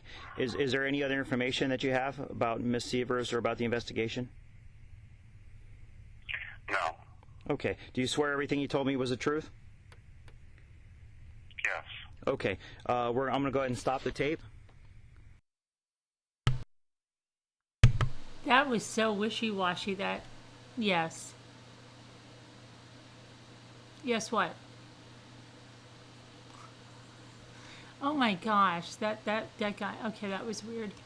That guy sounded like he got rejected, so I don't know. Okay. Now we're going to try Jeff Conway. Maybe it might be it. I think it might be. This is Detective Mike Jones, Lee County Sheriff's Office Reference Agency, case number 15-268513. Time now is currently 4:40 p.m. on Thursday, August 27, 2015. Following is going to be an interview conducted at the Doe Run Battery and Resource and Recycling Plant, located in Iron County, Missouri. I'm speaking with Jimmy Rogers' supervisor, Mr. Jeffrey Conway. Conway is C-O-N-W-A-Y. He's a white male with a date of birth of October 25th, 1965. Currently residing at 10371 Strange Road, Potosi, Missouri. He can be reached at 573-436-0875, and there's an alternate number of 573-210-7960.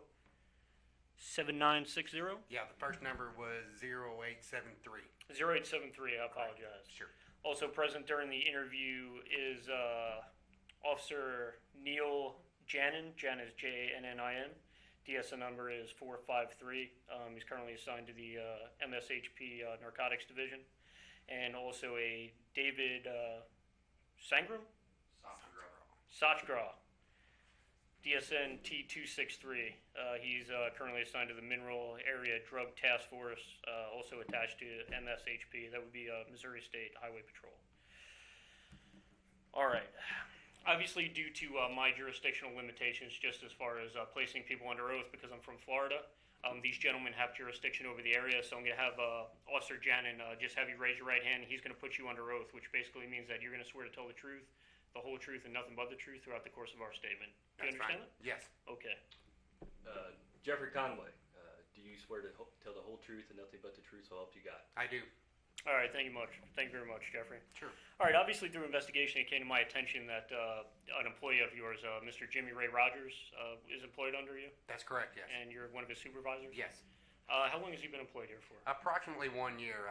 I'd have to look back to paperwork to get an exact date, but an average of about a year so far. And in the time that you've come into contact with him, obviously being a supervisor, you're paid to make certain observations on his work performance, his demeanor, and things like that. That's correct. In the time that you've known him in about a year now, would it be safe to say that you've come to understand his mannerisms and certain telltales of his personality? Yes, very much so. Okay.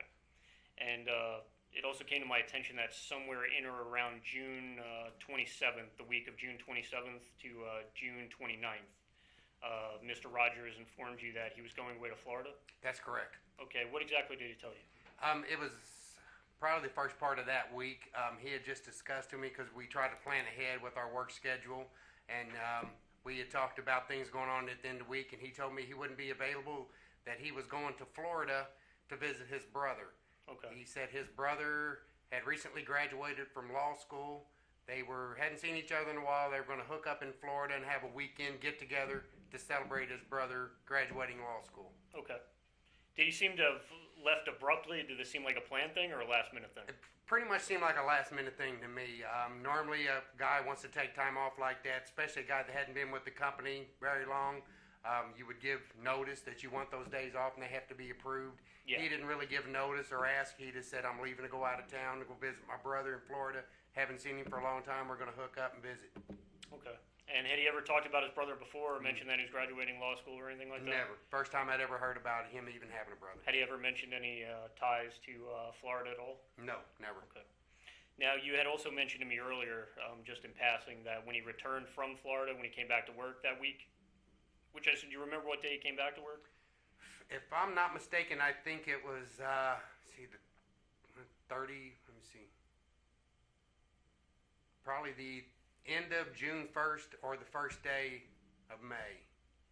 It would be a Okay, so somewhere around May, first week of May? Yeah, I think it was a Tuesday when he come back. If I ain't Okay. mistaken, the 28th or 29th was a Sunday, and I believe it was the Tuesday following that he actually had made it back to work or back into the state of Missouri. Okay, did you notice anything different about his demeanor or the way he carried himself when he returned? Acting a little strange. I mean, he's kind of a strange guy to begin with, but there was definitely something different about him. The first week or two, he was back from Florida. Can you remember anything specific that made you draw that conclusion? Just a little more quiet, a little more sullen than what he usually is. He normally likes to talk a lot. It didn't seem like he was wanting to talk or brag as much as he usually does. He likes to brag about his past history, I would call it. He's bragged about money laundering and tax evasion and drug schemes and things like that. Has he ever bragged about killing anybody, weapon of choice, any nicknames, anything like that? No, not to me. He hasn't. Has anybody else ever mentioned to you that he said something off kilter or something that gave you rise for concern? He likes to talk about guns, weapons, things like that quite a bit. Okay. That's mainly his topic of conversation, is his past criminal life or guns, things like that. Did he ever mention any associates of his, anybody named, for instance, Charles Ray or a Angela Wright or a Curtis Wainwright or somebody named Wayne that he hangs out with? Not that I can remember. No? Not Okay. to me. What about a Mark? Anybody named Mark that he ever talked about? No, I didn't really talk to him socially Yeah, it as seems like much, you guys didn't have mostly too work much. related. I mean, at break we would, converse back and forth. But like I said, mostly it was about guns or his past criminal endeavors. And what was his actual job here? Like, what from the time that he reports here, what is the process for him to get ready for work? What he does at work, how he comes back, and how he leaves, and where he keeps all his things? First thing we do when we come into work is we have what we call a clean side locker, which is where we keep all of our street clothes, our clean clothes. We're not allowed to wear any of our street clothes into the plant that you're going to wear home. If you do, they have to be bagged separate to be washed due to the lead content. So we will usually take off our shirt, pants, whatever, leave them in the clean side locker. Doe Run supplies us with a jumpsuit or coveralls that we wear to work. We put them on the clean side. Then we go to a separate locker adjacent to the clean side, which is called our dirty side locker room. Mm-hmm. That's where we keep anything dirty that's been out in the plant that we've wore, hard hats, dirty boots, gloves, any dirty clothes that you wore out in the plant or to stay in the dirty side locker. That's why we have two lockers. Okay. And what was his actual duties? Like, what does he actually do when he's here? Or does he have multiple assignments? Kind of multiple assignments. We usually narrow it down to we call him what we call a laborer. Okay. He does cleanup work, sometimes maybe run a bobcat to clean up areas, things like that. But mostly we just call him a general laborer is how we would describe it. And you had mentioned that you supply them with coveralls, correct? Doe Run supplies them, yeah. Or Doe Run, Doe Run supplies us with clean coveralls, yes. What color are the coveralls? They're blue, a dark blue. Like a navy blue? Yes. And from what I understand, there's two different kinds of coveralls that they're provided with, right? That's correct. And what is the difference between them? One pair is a poly blend. They are acid resistant. He wore a lot of those because he worked in an area where they crush and shred used batteries that come into the plant. So there's a lot of battery acid. Mm-hmm. So those coveralls are designed to kind of shed the battery acid and not eat through the clothing. Okay. The other set is a cotton blend that we wear more on the what they call the refinery side where they melt lead. They are flame resistant. That's why we keep them separate. One is acid resistant and one pair is flame resistant. Okay. And in addition to that, do you supply any boots or anything like that? Doe Run does supply rubber boots. The area that he worked in quite a bit where they shred the batteries, there's a lot of acid, water, and a byproduct is what we call paste. So they do provide rubber boots for you to wear in those areas. Okay. Now I also noticed they supply Doe Run would supply what appears to me to be like a blue booty type to go over the shoe. That's correct. When you come in from outside in the plant, if you're wearing your dirty boots from out in the plant, the first thing you have to do is put on the blue booties to cover your boots to try to keep the lead dust that you track in, try to keep it down to a minimum. Okay. And in addition to that, I also observed numerous sets of gloves, some utility gloves like a cloth type glove, and then also a synthetic rubber type glove, like a latex. That's correct, yes. They appear to be blue in color and they extend approximately 3 inches past the wrist depending on size and everything else. Is that correct? That's correct. That's provided by Doe Run also. Okay, so would it be safe to say that Jimmy Rogers had access not only to the booties that we discussed for the foot coverage, but the two different types of coveralls? Yes. As well as the latex gloves? That's correct. I recommend they wear their latex gloves from the time they leave out the door going into the plant. Okay. And did he undergo any kind of safety training or anything that demonstrates the protective qualities of these items that are provided them for their safety? Yes, we do. We have to go through training through Doe Run before we're allowed to come in the plant. We have safety training through Doe Run and a complete physical with Doe Run before we're allowed to enter the plant.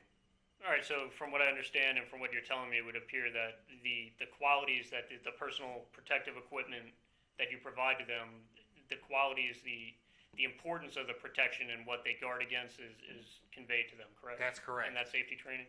Yes. And the process of contamination, decontamination? Exactly. We're trained in blood-borne pathogens, how to not get contaminated, just basically every safety thing you can think of that would come into the workplace. Okay. I know it seems like I'm kind of driving this home, but just for the sake of the record, so basically what you're saying is that your employees are informed on the proper process to, once they're working, to properly cleanse themselves and decontaminate them from anything external that would be on them before they leave for work. That's correct. Okay.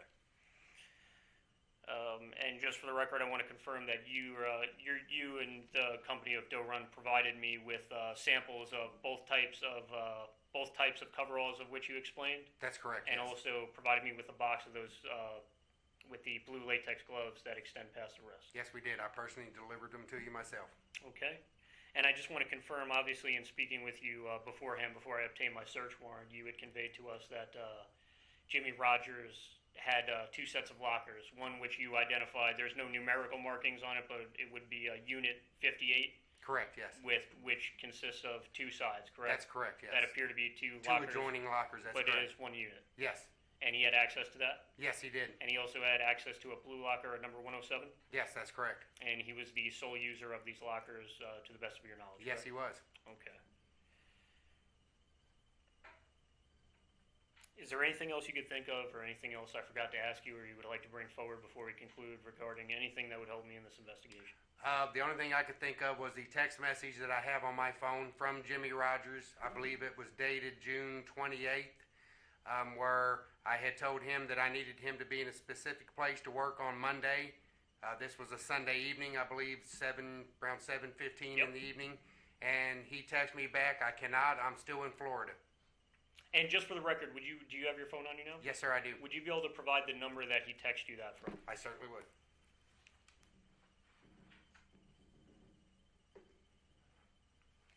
The number he texted me from would be area code 573-864-1179.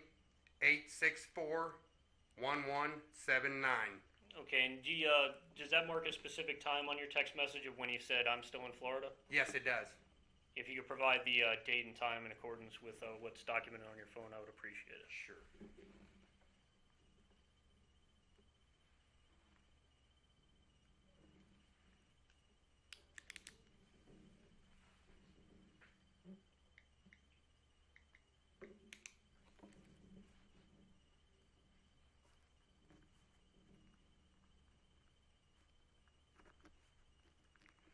Okay, the text I sent to him was Sunday, June 28th at 7:13 p.m. It states, Tyler wants you to help the guys that are doing roofs tomorrow. I'll let you know as soon as I find out what time to meet them. Meet Nick Coleman at the office at 6:30 in the morning. Jimmy's response to that was, I'm in Florida still. And the exact time when he says I'm in Florida? It was at 7:13 p.m. 7:13 It's p.m. the same date and time stamp as Got the it. one I sent him, so he replied immediately. Excellent. All right, do you have anything else you'd like to add? No, sir, I think that'd take care of it. Okay, we're going to go ahead and conclude at 4:53 p.m. Okay, so that's, there's the coveralls, there's the gloves. Jimmy walked out of the plant with those. I'm trying to see something. Just want to see if there's that. Not that I'm going to play it tonight because I'm falling asleep, but I just want to see if there's that Sanjita. What did they say? Sanjita?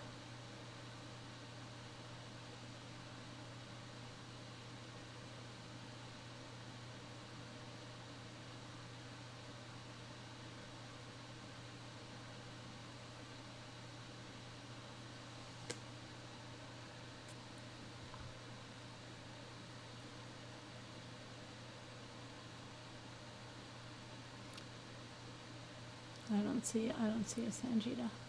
Anyway, but you might be interested in a transcript. Oh, because we have transcripts too. Without okay, whatever they are. Anyway, can't even think right now. But yeah, that's going to be it for tonight. That's a lot of stuff. Yeah, I'm so tired too. I'm going right to bed. They think they are smarter than anyone. Walks right out with the coveralls and the gloves. Right? I got them. Okay. Anyway, thank you to our moderators. Thank you to all of you guys. Thank you for being here. Stay safe. God bless. Love you. I'll talk to you tomorrow. Falling asleep. Sorry. Otherwise, I would sit here and go through more interviews, but sleep is calling and the bed is calling. All right, guys. I'll see you tomorrow. Bye-bye.